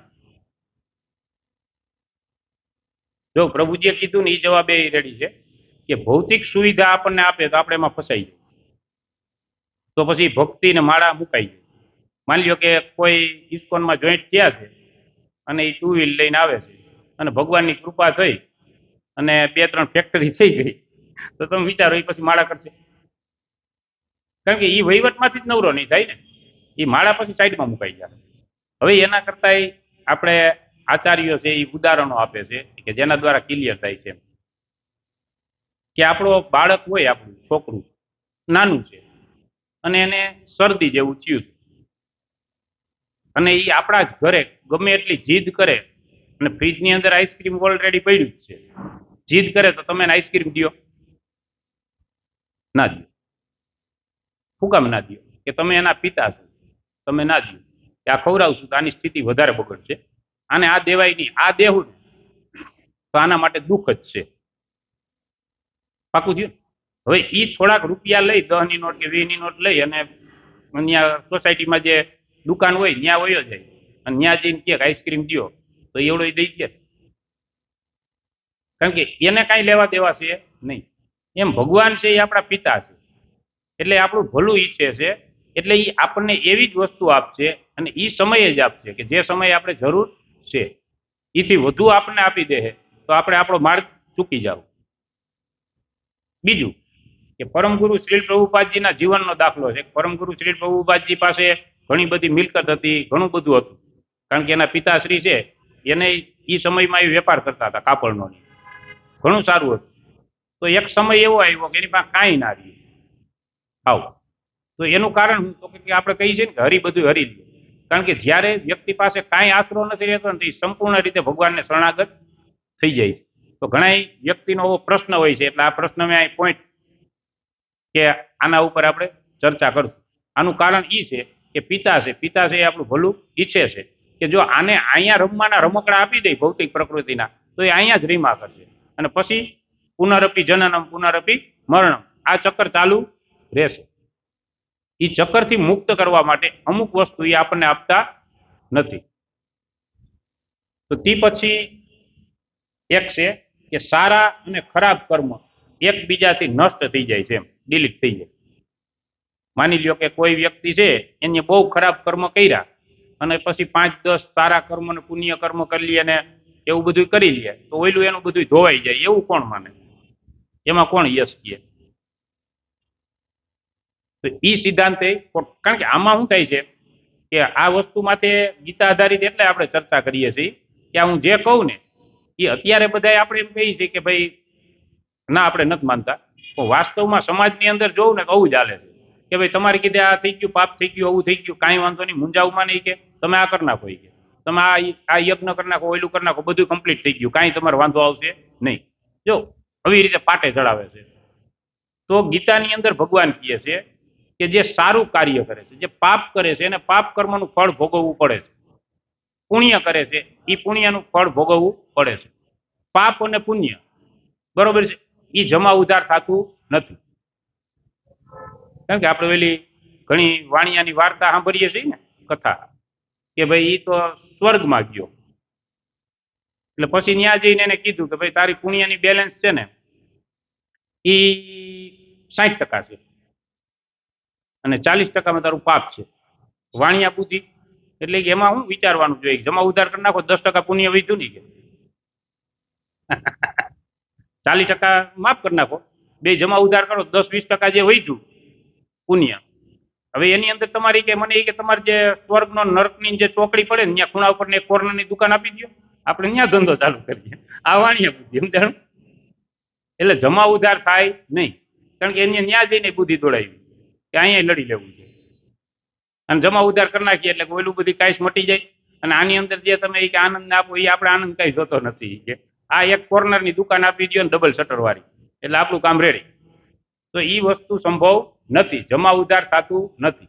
એની અંદર આપણને સમજાવે છે કે માની લો કે કોઈ વ્યક્તિ છે એને કોઈનું મર્ડર કરી નાખ્યું, પછી એક બે જણાને પાણીમાં ડૂબતા પોતાને તરતા સારું આવડતું હોય તો આ પુલ જેવી આપણે કોઈ દુર્ઘટના બની હોય તેમાંથી બચાવી લીધા બેને, તો પછી જમા ઉધાર થઈ જવું જોઈએ? એવું છે નહીં. જો આજે આપણી પાસે સમય ઓછો છે એટલે એવા જ બધા પોઈન્ટ લેવા છે કે જે કર્મના સિદ્ધાંતને સમજીએ, બાકી ઓમ તો આપણે બધા જાણીએ છીએ. તો જમા ઉધાર થાય નહીં, બે ટાઈપના ફળ છે એ ભોગવવા પડે. તો હવે એમ થાય કે તમામ પ્રકારની જે આ કર્મની પ્રતિક્રિયાઓ છે જે મળે છે, આપણે બોલ નાખ્યો છે મળે છે, હવે બધાથી મુક્ત થવું હોય તો હાલો હવે એ વિચાર તો આવે કે આ તમે કીધું એ બધું સાચું છે, પણ હવે આ બધાથી મુક્ત જ થવું છે, તો શું કરવું? હવે આપણે એક વિચારીએ કે મારા કેવા કર્મ છે પૂર્વના, એ તો આપણને કોઈને ખબર નથી, એ તો કાંઈ આપણે યાદ નથી. હવે આપણે એમ જ માની લઈએ કે આપણા બહુ સારા છે જ નહીં. હવે આપણે એમ થાય કે ભાઈ હવે આપણે એની પ્રતિક્રિયા બહુ પ્રાપ્ત ન થાય કર્મની, આમ હાઈ ડોઝ પ્રાપ્ત ન થાય, એમ નોર્મલ ભલે થાય, પણ એવું આપણે કરવું છે તો શું કરવું એમ? તો એના વિષયમાં પરમ ગુરુ શ્રી પ્રભુપાદજીએ કે એને અકર્મમાં લાગી જવું જોઈએ. હાવ હેલી દવા, ભગવાનની સેવા, કે જેની અંદર હાલમાં કાંઈ પ્રતિક્રિયા પ્રાપ્ત થાય નહીં, એ તો ફાઇનલ. જો ભક્તિની અંદર બે વસ્તુ છે. એક પેલું કે ભક્તિ કાર્યમાં લાગો ત્યારે તમને પેલા તો કાંઈ નુકસાની છે નહીં. બીજું કે એની અંદર પ્રતિક્રિયા પ્રાપ્ત થતી નથી, એમાં રિટર્ન દડો આવતો નથી, એ દિવાલે ચોંટી જાય છે. બરાબર. બીજું કે એની અંદર તમે ઉન્નત થાવ એટલે જે બીજા પૂર્વના જે સંચિત કર્મો છે જે તમારા સામે આવવાના છે, કે જે બીજ રૂપમાં હતા, વૃક્ષ બન્યા, એનું ફળે બન્યું છે, એ હેઠા ખરી જાય, એ આમાં આવે નહીં. આ જો આપણે હાવ શુદ્ધ ગુજરાતીમાં આપણે સમજીએ, સરળ ગુજરાતી, કે ઈ કર્મ આવે નહીં, તો બધી બાજુથી ફાયદો છે. અને ઈ શેમાં છે? તો પરમ ગુરુ શ્રી પ્રભુજી કે એને અકર્મ કરવું જોઈએ, અકર્મમાં લાગી જવું જોઈએ, બીજું કાંઈ વિચારાય નહીં, ભગવાનની સેવા ભક્તિ કાર્યમાં લાગવું જોઈએ.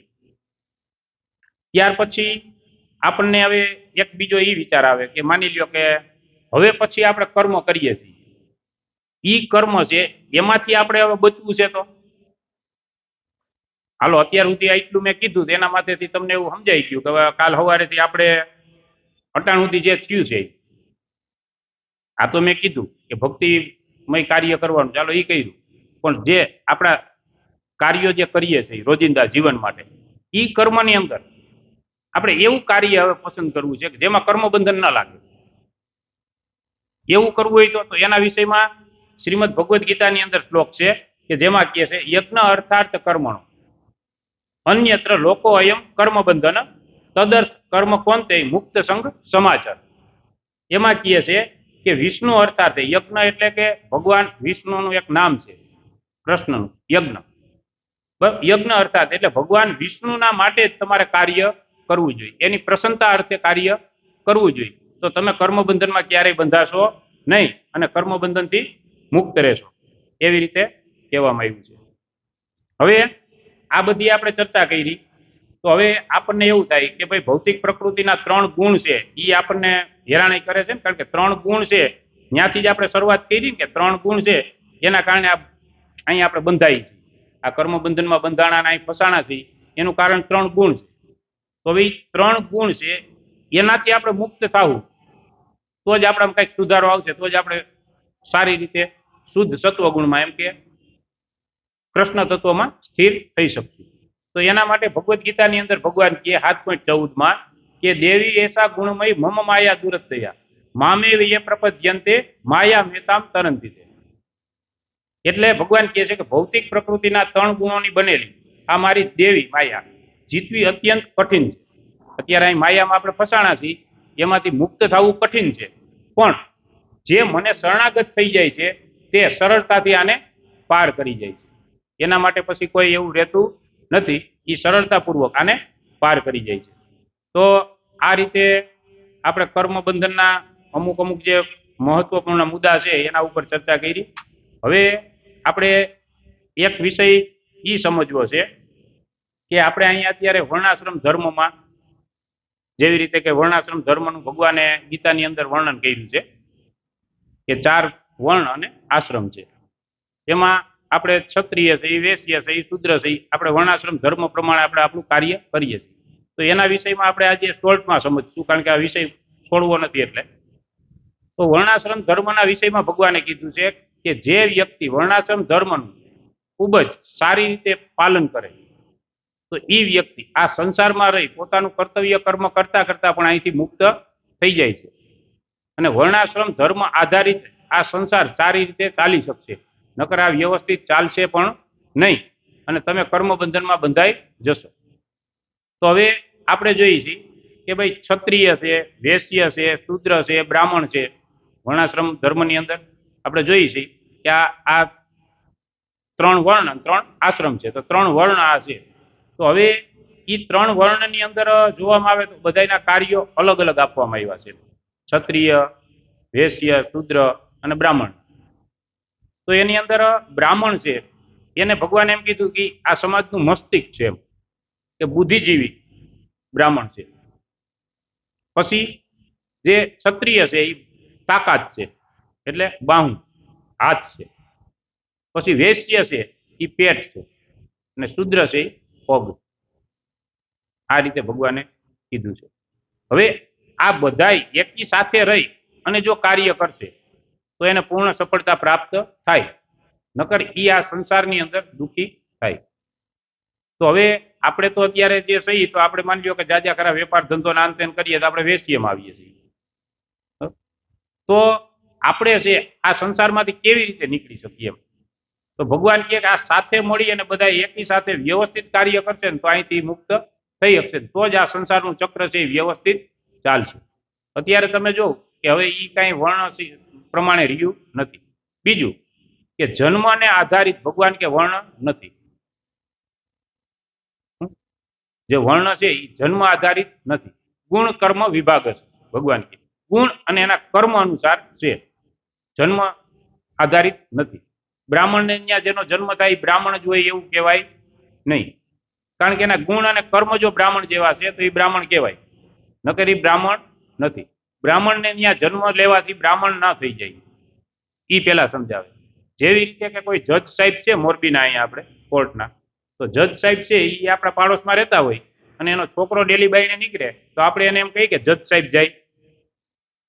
નથી કહેતા. શા માટે નથી કહેતા? એના પપ્પા તો જજ છે, બ્રાહ્મણ છે, એનો છોકરો બ્રાહ્મણ છે, તેને આપણે બ્રાહ્મણ કહીએ છીએ કે આ બ્રાહ્મણ જાય છે. બોલો, જજ સાહેબનો છોકરો છે એને આપણે જજ સાહેબ જ કહેવા જોઈએ? એને શા માટે નથી કહેતા? ત્યાં જો આપણે બુદ્ધિનો ઉપયોગ કરીએ છીએ ને આપણા નિયમો જે ભૌતિક પ્રકૃતિના નિયમો છે એ ન્યા ચોંટાડીએ છીએ, તો ભગવાનની વાત આવે ને તો એ નિયમને ખિસ્સામાં નાખી દઈએ. શાસ્ત્રની વાત આવે તો એ નિયમ ખીચામાં નાખી દઈએ. હવે આપણે જજ સાહેબના છોકરાને જજ સાહેબ શા માટે નથી કહેતા એમ? આ લોકો ઉત્તર આપો, શા માટે નથી કહેતા એમ? આવ સરળ ઉત્તર છે ને, એને જજ સાહેબ હું કામ નથી કહેતા? હા, એના પાસે ડિગ્રી નથી, લ્યો ને. એના પપ્પા પાસે જે ગુણ કર્મ છે એ એની પાસે નથી, ને એની પાસે આવી જાય ને એવું જ ભણી લે અને એ જજ બની જાય તો પછી આપણે એને કહીએ ને જજ સાહેબ. પપ્પા નીકળે કે છોકરો નીકળે, ગમે એ નીકળે, આપણે કહીએ જજ સાહેબ જાય. તો બ્રાહ્મણને ત્યાં જન્મ લેવાથી બ્રાહ્મણ કહેવાય નહીં. ગુણ અને કર્મ છે તો એ બ્રાહ્મણ છે, બાકી ઈ એના ગુણ કર્મ અનુસાર નથી ચાલતા તો એ બ્રાહ્મણ નથી. એટલે જન્મ ઉપર ભગવાન અહીંયા ચર્ચા કરતા નથી. જો કોઈનો શૂદ્રને અહીંયા જન્મ થયો અને એ બ્રાહ્મણના બધા જ કર્તવ્ય કર્મનું પાલન કરતો હોય તો એ બ્રાહ્મણ છે, કે જે ભેદભાવ આપણા ઈશ્વરની અંદર જોવા મળતો નથી. કારણ કે જે વ્યક્તિ શુદ્ધતાપૂર્વક ભગવાનની સેવા કરે છે તો એ સ્તર ઉપર છે અને આપણે એને સ્વીકારીએ છીએ. તો આ રીતે હવે એ સમજવાનું છે, આ બધા વ્યક્તિ એક સાથે અળીમળી અને પોતાનું કર્તવ્ય કર્મ કરશે તો આ સમાજ સારી રીતે ચાલશે, અને નકર સમાજ બ્રેક મારી જાય. ઈ કઈ તો એક ઉદાહરણ દ્વારા શોર્ટમાં સમજીએ કે જે ક્લિયર થઈ જાય સિદ્ધાંત. માની લો કોઈ મોટી ફેક્ટરી છે, તો એ ફેક્ટરીની જ્યારે શરૂઆત થાય ત્યારે પેલું કાર્ય તો કે બુદ્ધિજીવી વ્યક્તિ છે એ બધા આવે અને એ નક્કી કરે કે આ ટાઈપની આઈટમ બનાવશું તો આ 10 વર્ષ સુધી સારી રીતે ચાલશે અને માર્કેટની અંદર આપણે જગ્યા કરી લેવું, વાંધો આવશે નહીં. એની ડિઝાઇન નવી રાખવાની છે, કલર એવો રાખવાનો છે, બરાબર, જેને આપણે એડવાઇઝર દેવાવાળા કહીએ ને. એ એડવાઇઝર આપે, બરોબર. હવે એ લોકો એ બધું કરે છે, પછી શું કરે છે તો કે એને જે કાંઈ માહિતી આપી છે એ પ્રમાણે ઓફિસમાં બેસી અને એ પ્રમાણે એ ફેક્ટરીની અંદર આઈટમ બને એનું ધ્યાન રાખે. બાકી શાંતિથી એસી ઓફિસમાં બેઠા હોય છે અને સૌથી વધારે રૂપિયા લઈને જાય. એક એ જોઈ ને, બરોબર. હવે બીજો વર્ગ એવો છે કે જે એ બધા મશનરી છે એના માટે ધ્યાન રાખે ને બધા વર્કરોને કે હાલો ઝડપ રાખજો અને આજે એટલું પ્રોડક્શન કરવાનું છે ને ક્યાંય ખામી આવવી ના જોઈએ, આમ બોસની જેમ કાર્ય કરે, બરોબર છે. એવો એક વર્ગ હોય, એ જોઈએ ને સુપરવાઇઝર જેને કહીએ, કે થોડાક ડેન્જર હોય, એ કોઈનું બહુ રાખે નહીં, નકર ફેક્ટરી હરખી હાલે નહીં, કાંઈ વાંધો નહીં. રાતે 2 કલાક સૂતો તો કાંઈ વાંધો નહીં, 2 કલાક મશીન બંધ કરી દેવાનું, નીંદર કરી લેવાની. એવી રીતે ના હાલે. એટલે જોઈ ઈ કોણ છે? એ ક્ષત્રિય છે. જે ઓફિસમાં બે બ્રાહ્મણ છે, ક્ષત્રિય. તે પછી એક વર્ગ એવો જોઈએ કે જે પ્રોડક્શન થાય છે, આપણે ટાઇલ્સનું કારખાનું લઈ લઈએ, ગોડાઉન ભરાવા માંડે, બરોબર છે. આ બે વર્ગ છે, ગોડાઉન ભરાવા માંડ્યા અને એનું સેલિંગ કરવા વાળું જ કોઈ ના હોય તો એમાં વેચીએ, એમાં આપણે આવીએ વેપારી વર્ગ કે જે એનું સેલિંગ કરે. તે પછી આ ત્રણેય વર્ગ છે અને વર્કર જ ના આવે તો મજૂર છે એ હડતાલ ઉપર તો બધું કામ પૂરું થઈ જાય, આપણું બધું મૂડી રોકાણ ઝીરો થઈ જાય. એના વગર ફેક્ટરીની અંદર કાંઈ બને નહીં. તો હવે 4 વર્ગ આપણે જોયા, એ ચારેય વર્ગ હળી મળીને એક સાથે કાર્ય કરે તો જ આ સમાજ સારી રીતે ચાલી શકે, તો જ પ્રોડક્શન સારી રીતે થાય અને ફેક્ટરી સારી રીતે ચાલે. એમાંથી કોઈ એમ કહે કે ભાઈ મારે મારું કાર્ય નથી કરવું તો સમાજ બ્રેક મારી જાય. માની લ્યો વેસ્ય એમ કે ભાઈ આપણે તમારું સેલિંગ નથી કરવું તો એ કારખાનું છે એ બંધ કરવું પડે, કારણ કે ગોડાઉન ભરાઈ જાય છે, કાચો માલ એ પૂરો થઈ જાય છે તો પૂરું થઈ જાય ને. એટલે આ રીતે આપણે જોઈએ. એટલે અહીંયા કહે છે કે વર્ણાશ્રમ ધર્મના વિષયમાં તો ઘણી બધી મોટી ચર્ચા છે, પણ આપણે શોર્ટમાં આ ઉદાહરણ દ્વારા એટલું સમજ્યા કે સમાજની અંદર આ ચારેય વર્ણને હળી મળી અને કાર્ય કરશે તો સમાજને તમે સારી રીતે ચલાવી શકશો. અને બીજું ભગવાન આગળ કહે છે, પરમ ગુરુ શ્રી પ્રભુપાદજી તાત્પર્યમાં લખે છે કે આ રીતે વર્ણાશ્રમ ધર્મનું જો આપણે પૂર્ણ નિષ્ઠાપૂર્વક આપણે એનું પાલન કરશું ને તોય આપણે ભગવત ધામની પ્રાપ્તિ કરી શકશું. પૂર્ણ નિષ્ઠાપૂર્વક પાલન થાય ને તો ભગવત ધામની પ્રાપ્તિ થઈ જાય. એનું કારણ એ છે કે જેનામાં જે વસ્તુ આપવાની શક્તિ ભગવાને આપી ને એ આપશે ને તો એ સુંદર રીતે આપી શકશે.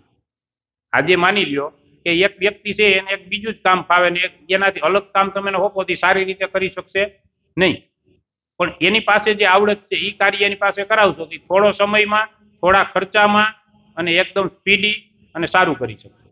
એટલે આ રીતે વર્ણાશ્રમ ધર્મ છે એની ભગવાને રચના કરી હતી.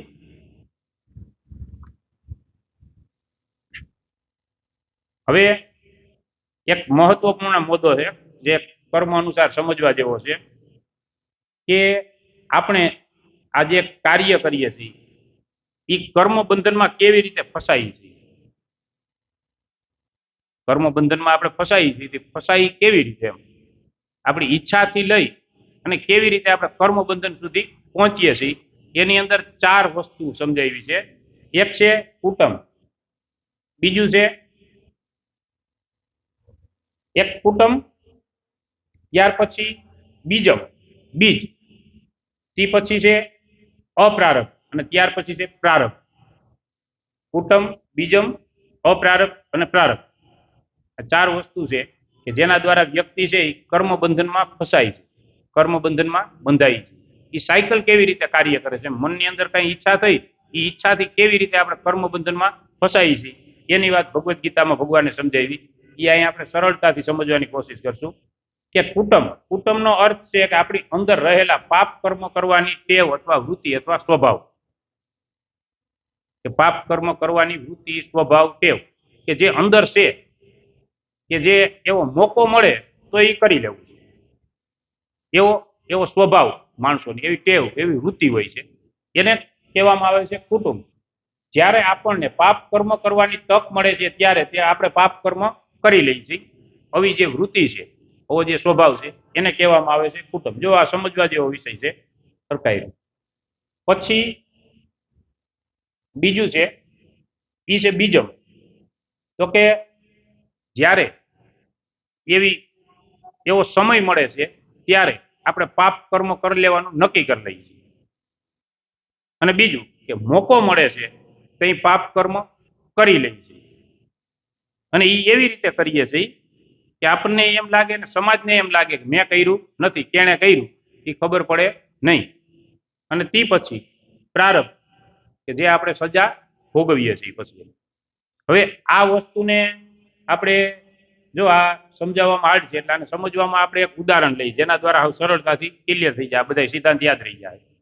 હવે એક વ્યક્તિ છે એ ઘરેથી રાતે 10 વાગે 10-11 વાગે રાત્રે ઘરેથી બારે આમ ખાલી વોકિંગ માટે નીકળો. તો આગળ જાય તો એના રોડ ઉપર બેંક છે એક મોટું. હવે એ બેંક પાસેથી નીકળો એટલે એને આમ વોકિંગમાં રાઉન્ડ મારે એટલે બેંકના પાછલા દરવાજે થઈને આમ ઘરે આવવાનું હોય એટલો એ રાઉન્ડ મારે. હવે એ આગળના દરવાજેથી ગયો ને પાછલા દરવાજેથી જયારે નીકળવા જતો હતો ત્યાં એને જોયું કે બેંકનો દરવાજો પાછલો ભૂલથી ખુલ્લો રહી ગયો છે. ખુલ્લો રહી ગયો. એટલે એનું જે ઓલું કુટુંબ હતું કે પાપ કરવાની જે વૃત્તિ, જે મોકો મળે તો મૂકવું નથી, એ જે વૃત્તિ હતી એ વૃત્તિ છે એની જાગૃત થઈ, એનો સ્વભાવ. જો આપણે ઘણી વખત કહીએ કે ભાઈ આ માણસ તો સાધુ બની ગયા, નાંતર બની ગયા, ઓયલું બની ગયા, પછી ઘણી વખત પાપ કર્મ કરે છે તો એની અંદર પડેલી જે કુટુંબ. હવે ઓલા વ્યક્તિએ જોયું કે ભાઈ પાછલો દરવાજો ખુલ્લો છે અને આ સારામાં સારો મોકો છે, બરોબર છે. એટલે પછી એને નક્કી કર્યું કે હાલો બેંક લૂંટી લેવી છે, જેટલું હાથમાં આવે એટલું લઈ લેવું છે. પછી એને નક્કી કર્યું કે હવે કેવી રીતે, અત્યારે 10:30 વાગ્યા, હજી આપણે 12-1-2 વાગ્યાનો પ્લાન બનાવીએ એટલે આવું બધા ઊંઘમાં હોય ત્યારે. એટલે એ જે પ્લાનિંગ બનાવે છે એને બીજમ કહેવાય. બીજ રોપ્યું એને કે હવે આ પાપ કર્મ કરવું છે, એનું બીજ છે એને રોપ્યું, એ બીજમ. પાપ કર્મ કરવા માટેનો સમય અને સ્થળ નક્કી કર્યું એને બીજમ કહેવાય. બરોબર. કુટુંબ કેને કહેવાય હવે કયો? એમાં બધા ડોકા જલાવે છે. એટલે કુટુંબ એટલે હું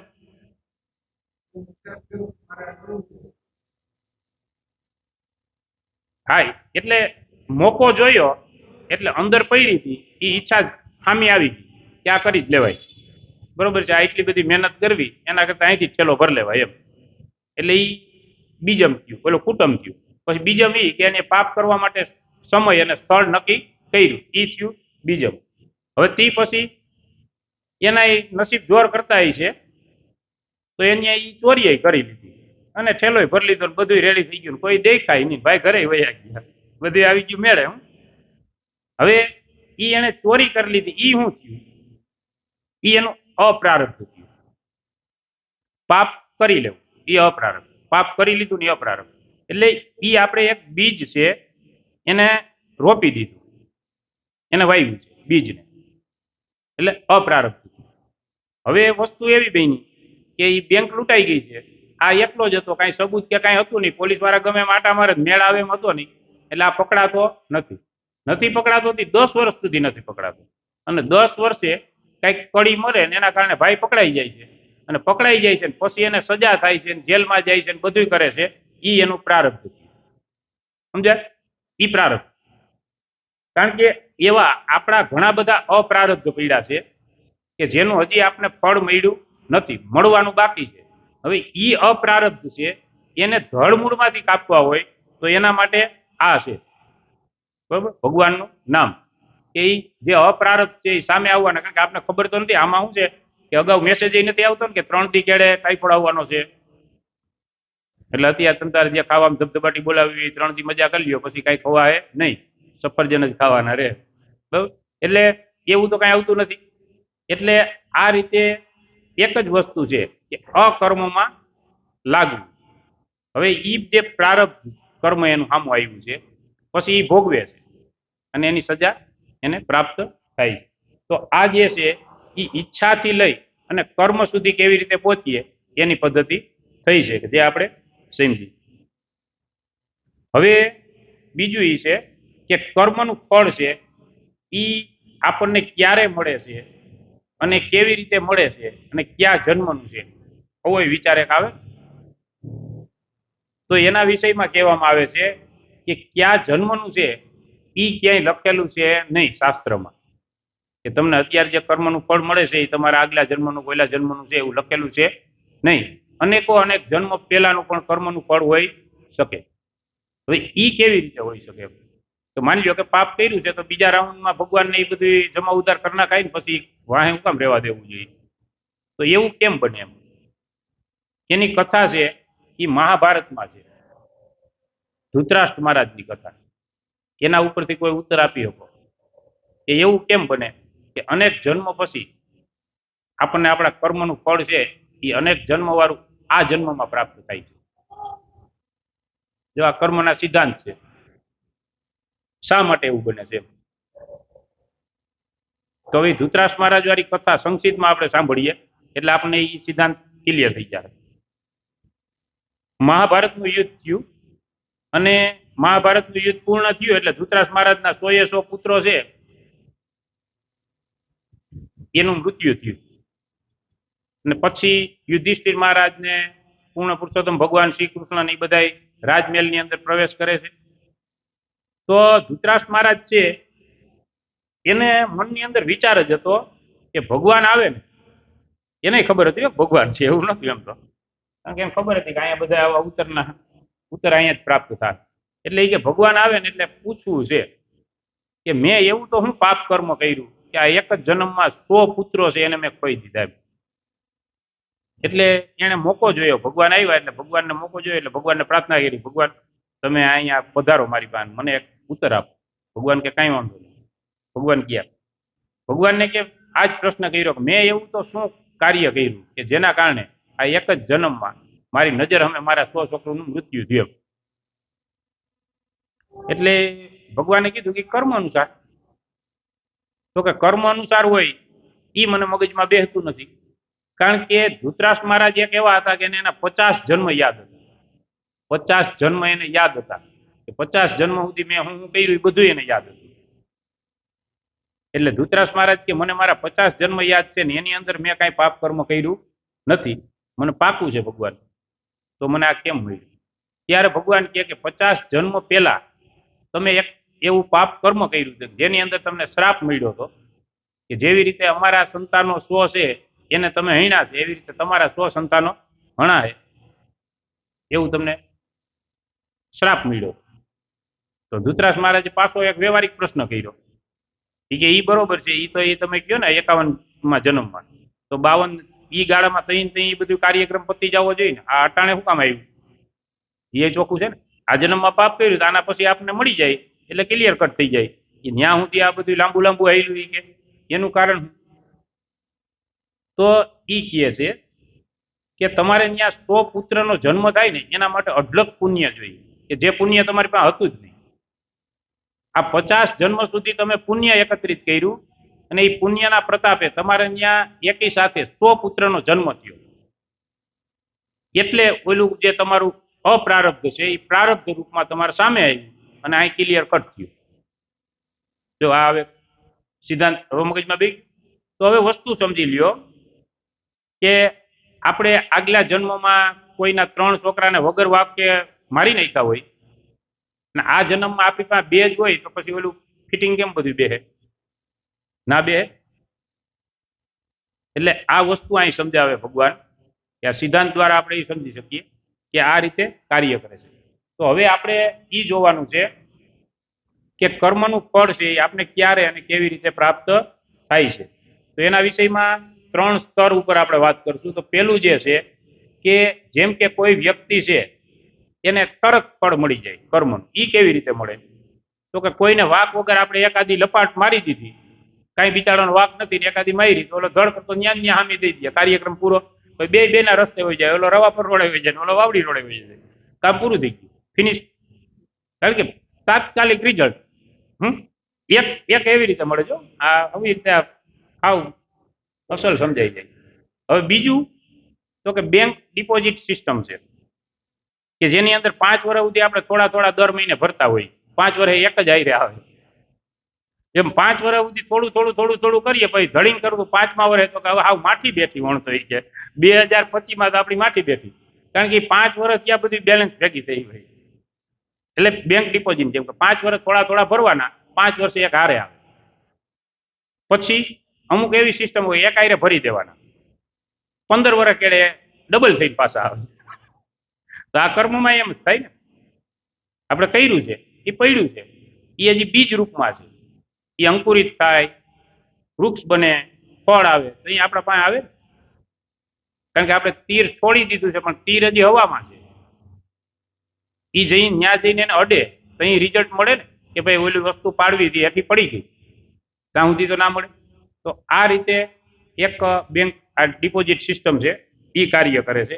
એ રીતે આપણે એમાં ઘણું સમજી શકીએ કે એમાં ઘણી બધી સિસ્ટમ છે ને કે દર મહિને ભરવાના હોય એવું હોય, દર વર્ષે ભરવાના, 50મા વર્ષે પાછા આવે, દર વર્ષે 20 વર્ષ સુધી ભરવાના, 20 વર્ષના હોય ત્યાંથી ભરીએ બીજા 20 વર્ષ સુધી ભરતા હોય, પછી 50 વર્ષ પછી દર મહિને થોડા થોડા મળે. એમ આ કર્મ એમ હોય, દર મહિને થોડું થોડું થોડું થોડું મળે. એક દી ટાટીઓ ભાંગે પછી 2-3 દી થાય તો હાથ પાછો મળ્યા ને આવું બધું થતું હોય. આ સિસ્ટમ છે. જો હવે બીજું કે જીવન વીમો, ત્રીજી સિસ્ટમ દેખો. આ સિસ્ટમ એવી છે જીવન વીમો કે ઓલા જીવન વીમા વાળા આવે તે આપણને કહેતા હોય ને કે તમે જો આ એટલા દર મહિને ભરો તો તમને છે ને તમે મરી જાવ પછી એટલા મળશે તમારા છોકરાઓને. પછી દર મહિને તમે એટલા ભરો તો એ કે તમે મરો ને પછી તમારા છોકરાઓને 10 વર્ષ સુધી એટલા રૂપિયા મળશે. પછી આ કરો તો તમે મરો ત્યાં ઓલો કંટાળીને એમ કે ભાઈ એ વાત રહેવા દે, મરવું નથી, જીવતા કેટલા મળે એવી કઈ સ્કીમ હોય તો કે આ બધું તું મર્યા પછીનું જ કહે છો. એમ અહીંયા ભગવાન પાસે સિસ્ટમ છે કે જે કર્મ છે ને એમાં સિસ્ટમ છે કે આ જન્મમાં ના મળે, આ જન્મમાં તમે ગમે ઊંધા સતું કરી દો, આવતામાં તમારો વારો આવે. કર્મના સિદ્ધાંત એવી રીતે કાર્ય કરે છે કે આવતા જન્મમાં જ તમને મળે. જો એટલી વખત તો તમે ઘણી વખત જોવ. હવે આપણે કારણ કે એક જ વસ્તુ આ વ્યવસ્થિત સમજાવી શકી, કારણ કે પછી દોડાયું નથી. નકર આપણે શું છે ગીતા કોર્સ પૂરું કરવાનું કરશું તો એકય વિષય સારી રીતે નહીં સમજાય. કારણ કે થોડુંક વ્યવસ્થિત એવું લાગવું જોઈએ કે કંઈક આપણે રેડી થયું. હવે આના માટેથી એક સિદ્ધાંત છે ને એ આપણે સમજીએ કે જે સરળ અસલ સમજવા જેવો છે. કર્મનો અચ્યુત ન્યાય એમ જેને કહે છે કે સારા માણસો સાથે ખરાબ શા માટે થાય અને ખરાબ છે એ જલસા કરે છે. જો આ નજરે જોયું હોય ને કે ભાઈ સારામાં સારો વ્યક્તિ છે કે આપણે એને નાનપણથી જોઈ છે કે એને કાંઈ ખરાબ કાર્ય નથી કર્યું, એને કોઈને બિચારાને કાંઈ દુઃખ નથી આપ્યું અને હાવ રેડી છે, એના જીવનમાં દુઃખ જોઈએ આપણે બહુ જ. આવું તો ઘણા જોયું છે ને કયો છે એવું તો કોઈ મિત્રમાં તમે જોયું છે ને બરોબર. ત્યાં આપણે વિચાર આવે કે આ સારા માણસ તારે ખરાબ કેમ. હવે એ વસ્તુ બીજી વસ્તુ એ કે એવો ખલ વ્યક્તિ હોય કે એની એક સારું કામ નથી કર્યું, બધે ઊંધા સતું જ કરતો હોય, બરોબર છે, એ પાછો જલસા કરતો હોય, એને કાંઈ વાંધોય નથી આવતો, એટલે એને તાવે ના આવે. વિચાર કરો આવું જોઈ છે તો આનું કારણ શું? આનું કારણ શું? હવે તો તમને જવાબ આવડવું જ જોઈએ. સરળ છે. આ તો મારે તો આ સિદ્ધાંત સમજાવવો છે હવે, બાકી જવાબ તો આવ સરળ જ છે. હવે હા, સંચિત કર્મ પેલા તો હવે આપણે કોઈ હોસ્પિટલની અંદર જઈએ તો ત્યાં બે ટાઈપના વ્યક્તિ આપણે જોઈએ. એક બાળક છે કે જેનો જન્મ થયો છે, જન્મ થયો ને જન્મતા વેત જ એને દુઃખ, દર્દ અને પીડા એટલી બધી છે કે ડોક્ટરો એની સારવાર કરે છે અને ઘણી બધી સારવાર કરે, 2-5 કલાક, 2 દી, 4 દી, 10 દી સુધી જીવે છે, પછી એનું મૃત્યુ થઈ એ છોકરા. બીજી વ્યક્તિ એવી ત્યાં બાજુમાં બેડમાં છે કે જેને આપણે સારી રીતે જાણીએ છીએ, બાળપણથી જાણીએ કે આ વ્યક્તિ બહુ રેડી છે અને એના 2 પગ કાપવા પડ્યા, એને કોઈ પાપ કર્મ નથી કર્યું, બધું વ્યવસ્થિત. અહીં આપણા મનમાં વિચાર આવે કે આ કર્મના સિદ્ધાંત કેવી રીતે કાર્ય કરે છે. કારણ કે કર્મની ગતિ છે એ બહુ ગહન છે. ગીતામાં ભગવાન કવિઓ અપી મુહ્યંત એમ કે જે બુદ્ધિમાન વ્યક્તિ છે ને એ આ કર્મની ગતિને સમજી શકતા નથી, એ મોહિત થઈ જાય છે એટલી ગહન. તો તઈ આપને વિચાર આવે કે ભાઈ આ વ્યક્તિએ કાંઈ કર્યું નથી અને આ છોકરું છે એને તો જન્મ જ લીધો છે ને, એને તો આ સંસારની અંદર કાંઈ પાપ કરવાની તો વાત જ ક્યાં આવે છે. એની બિચારાના હાથ પગ ન ચલતા, લગભગ તો આંખે ના ખોલી હોય, આંખ ખોલીએ તો આંખથી દ્રષ્ટિપાત થાય એમ, એના દ્વારા પાપ થાય એવું માનવામાં આવે છે. પણ એને એ નથી કર્યું અને એને એટલી પીડા પ્રાપ્ત થાય છે અને પછી એનું મૃત્યુ થઈ જાય છે. તો એના ઉપરથી આપણે અંદાજ મારી શકીએ કે કર્મ કાર્ય કરે છે અને એના પૂર્વના કર્મ કે એને મનુષ્ય જીવન એટલું જ પ્રાપ્ત થવાનું હતું, એટલું જ પ્રાપ્ત થયું, એની અંદર એની પીડા અને દુઃખ દર્દ સહન કર્યું અને પછી આ સંસારને છોડીને જતો રહીએ. હવે ઓલી વ્યક્તિ છે એ વ્યક્તિ તો કે એના પૂર્વના એવા કર્મો કે જે અત્યારે અપ્રારબ્ધ રૂપમાં હતા એ પ્રારબ્ધ બનીને એના સામે આવ્યા છે અને બે પગ એને લઈ લીધા. તો આ કર્મના સિદ્ધાંત છે. એવા તો ઘણા બધા આમાં પોઈન્ટ છે કે જેના ઉપર આપણે ચર્ચા કરી શકીએ. તો હવે આપણે કર્મના વિષયને આગળ નથી લેવો, કારણ કે નકા આપણી પાસે સમય નથી. તે પછી કાળ, આપણો વિષય છે કાળ. તો કાળના વિષયમાં આપણે સંક્ષિપ્તમાં એટલું સમજીએ કે કાળ છે ને એનું પ્રતિનિધિત્વ જે કરે છે આ ભૌતિક પ્રકૃતિની અંદર કોણ છે? ચાલો પ્રશ્ન. આ ભૌતિક પ્રકૃતિમાં કાળ છે એનું પ્રતિનિધિત્વ કોણ કરે છે?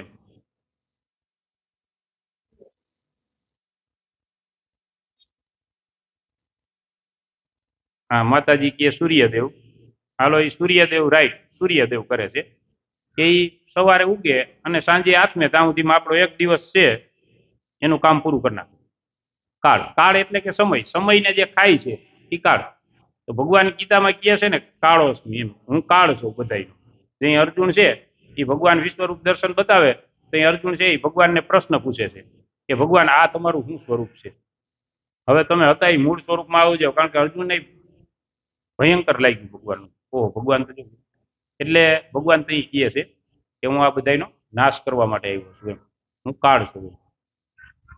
તો જે સૂર્યદેવ છે એ કાળના પ્રતિનિધિ છે આ સંસારની અંદર, એટલે કે આ બ્રહ્માંડની અંદર.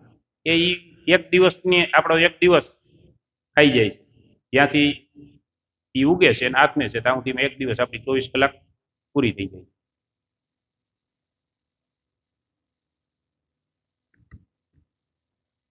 હવે આપણી સાથે જ હોય એવું કાળનો પ્રતિનિધિ કોણ છે કળિયુગમાં, કે જે આપણી સાથે જ હોય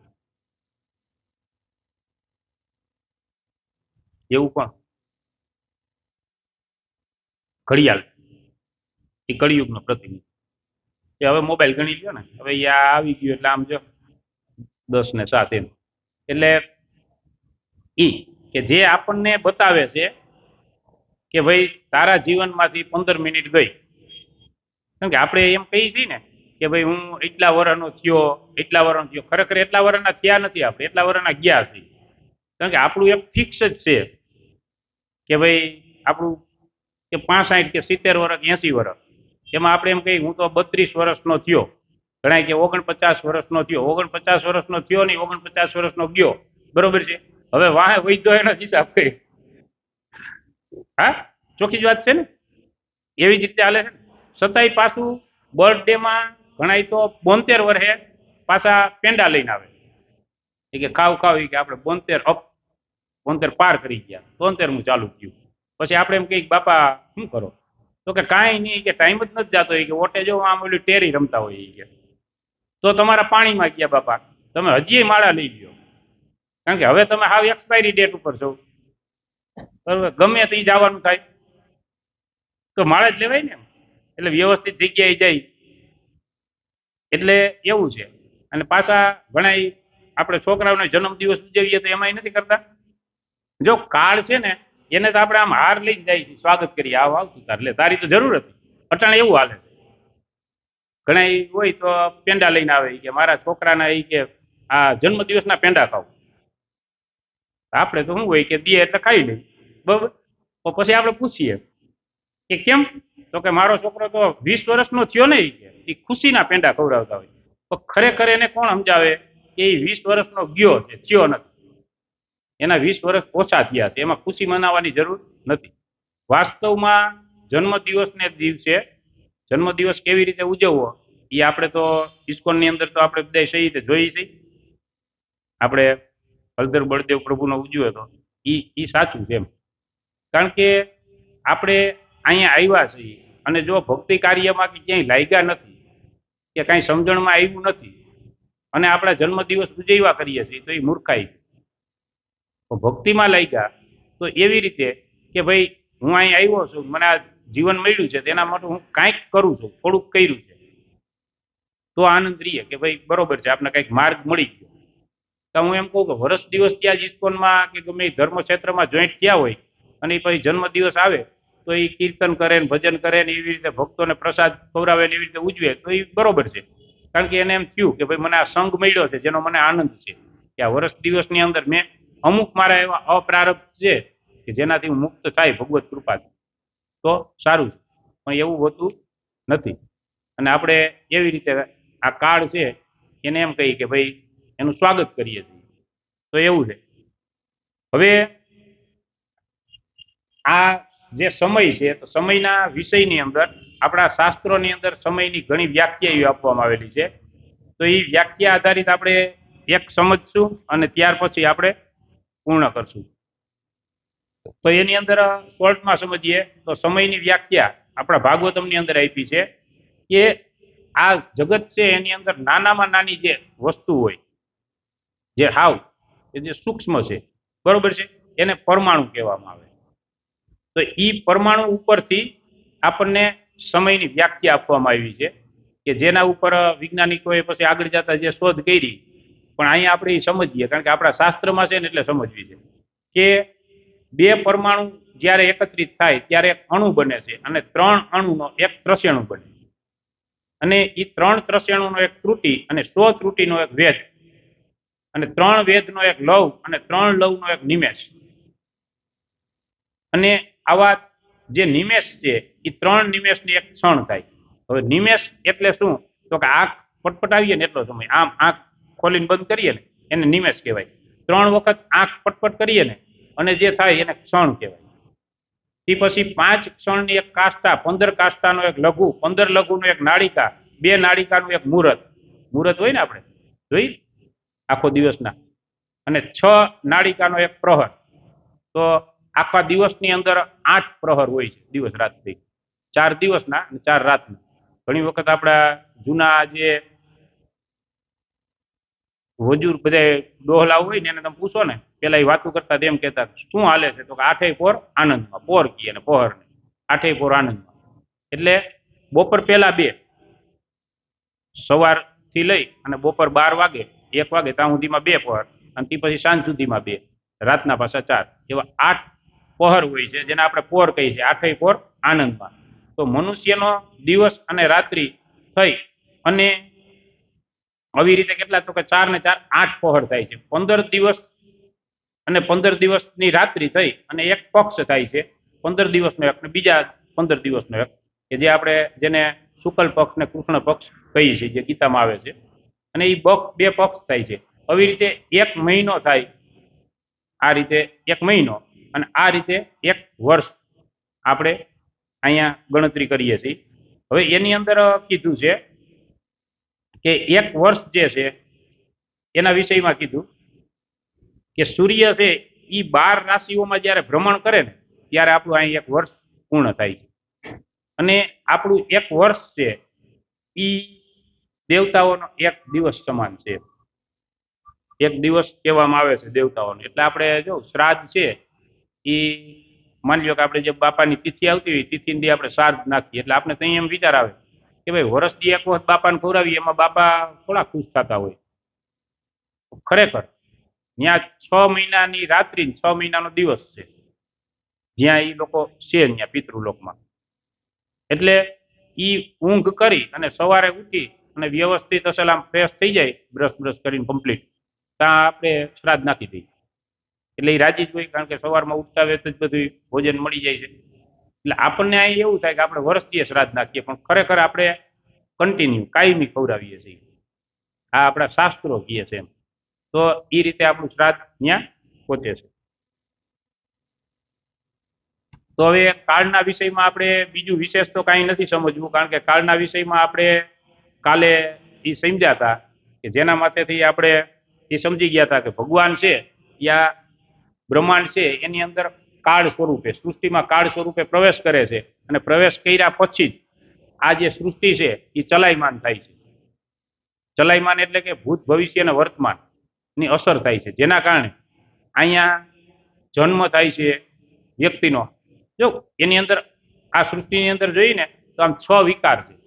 જો જન્મ થાય છે પછી એની વૃદ્ધિ થાય છે, એનો વિકાસ થાય છે, પછી આડ પેદાશ ઉત્પન્ન કરે છે, પછી ક્ષીણ થાય છે અને પછી નષ્ટ થાય છે. કોઈ પણ વસ્તુ, કોઈ બીજ વાવ્યું તો એનો જન્મ થાય, પછી વૃદ્ધિ કરે, પછી આમ મોટું બને, બરાબર થાય છે ને. પછી એમાં ફળ આવે, એ ફળની અંદર બી હોય, એ બીમાંથી પાછા બીજા વૃક્ષ બને, એટલે આડ પેદાશ ઉત્પન્ન થઈ એના જેવી જ, બરાબર.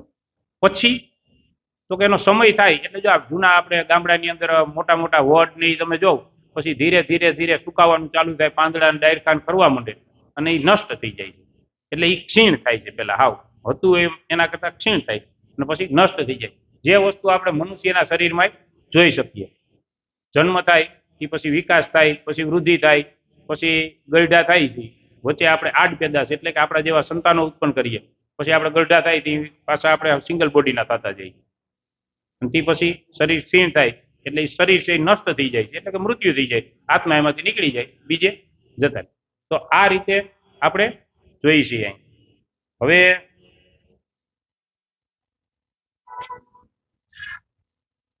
આજે આપણે જો પ્રશ્નોત્તરી લેવી હોય તો થોડીક લઈને, બાકી હવે એક વિષય તો હજી હાવ બાકી જ છે કે આપણે એ નથી સમજ્યા કે સંપ્રદાયના વિષયમાં.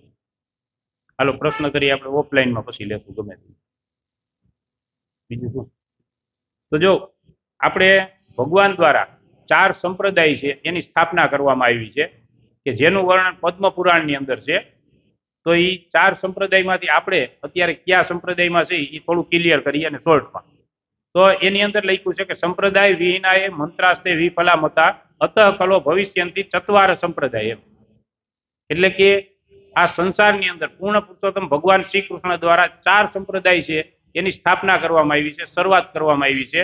અને એ 4 સંપ્રદાય છે એ વેલિડ સંપ્રદાય છે કે જે ભગવાન દ્વારા શરૂઆત કરવામાં આવેલી છે, કૃષ્ણ ભગવાન દ્વારા. શ્રી બ્રહ્મ રુદ્ર સનકા વૈષ્ણવા શ્રીતિ પાવના ચત્વાર હસ્તે કલો ભાવ્ય ઉત્કલે પુરુષોત્તમા.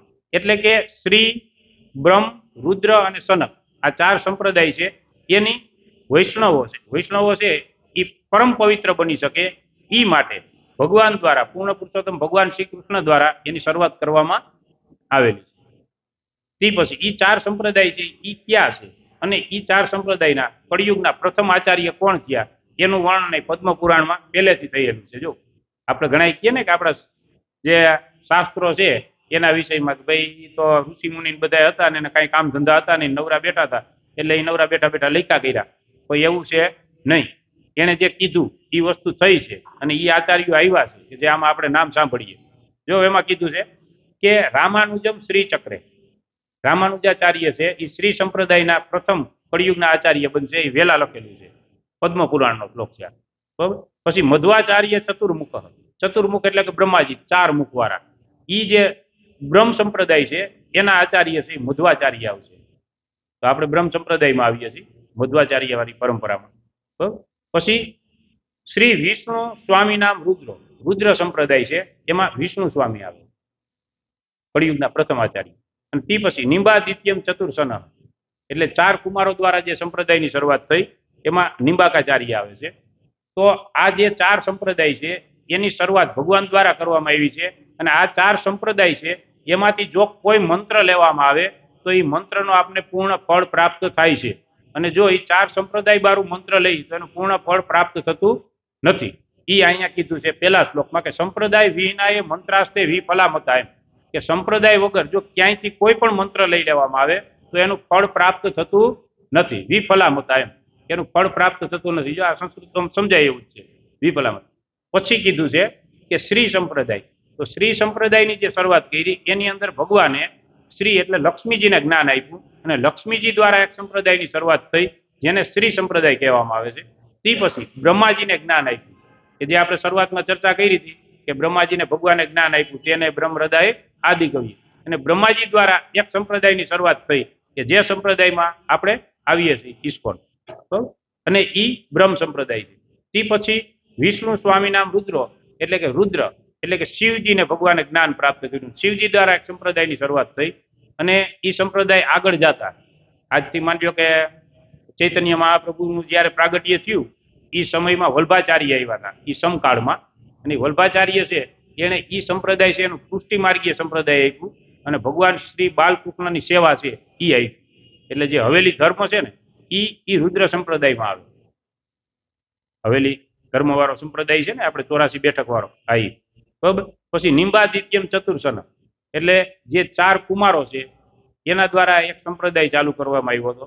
એને ઈ સંપ્રદાયના પ્રથમ આચાર્ય નિંબાકાચાર્ય થયા હતા અને એને આ સનક સંપ્રદાય આપણે કહીએ છીએ અથવા કુમાર સંપ્રદાય કહીએ છીએ. 4 કુમારો દ્વારા ચાલુ થયો હતો એટલે કુમાર સંપ્રદાય. એ રીતે 4 સંપ્રદાય છે એ વેલિડ છે. એટલે એ 4 સંપ્રદાયમાંથી ક્યાંયથી કોઈ મંત્ર લઈ તો એ મંત્ર છે એ આપણે પૂર્ણ ફળ આપે છે. પણ જો એ સિવાય ક્યાંયથી કોઈ મંત્ર લઈ તો પૂર્ણ ફળ આપતું નથી. એટલે આ 4 સંપ્રદાય છે એ વેલિડ છે એવું પદ્મપુરાણની અંદર કીધેલું છે. તો આપણે થોડું પૂછે કે જે સંપ્રદાયમાંથી આપણે સાંભળીએ છીએ તો કેવી રીતે વર્ણન છે અને એ પદ્મપુરાણમાં એને આપણે સમજી શકીએ. તો હરે કૃષ્ણ. શ્રીલ પ્રભુપાદ કી જય.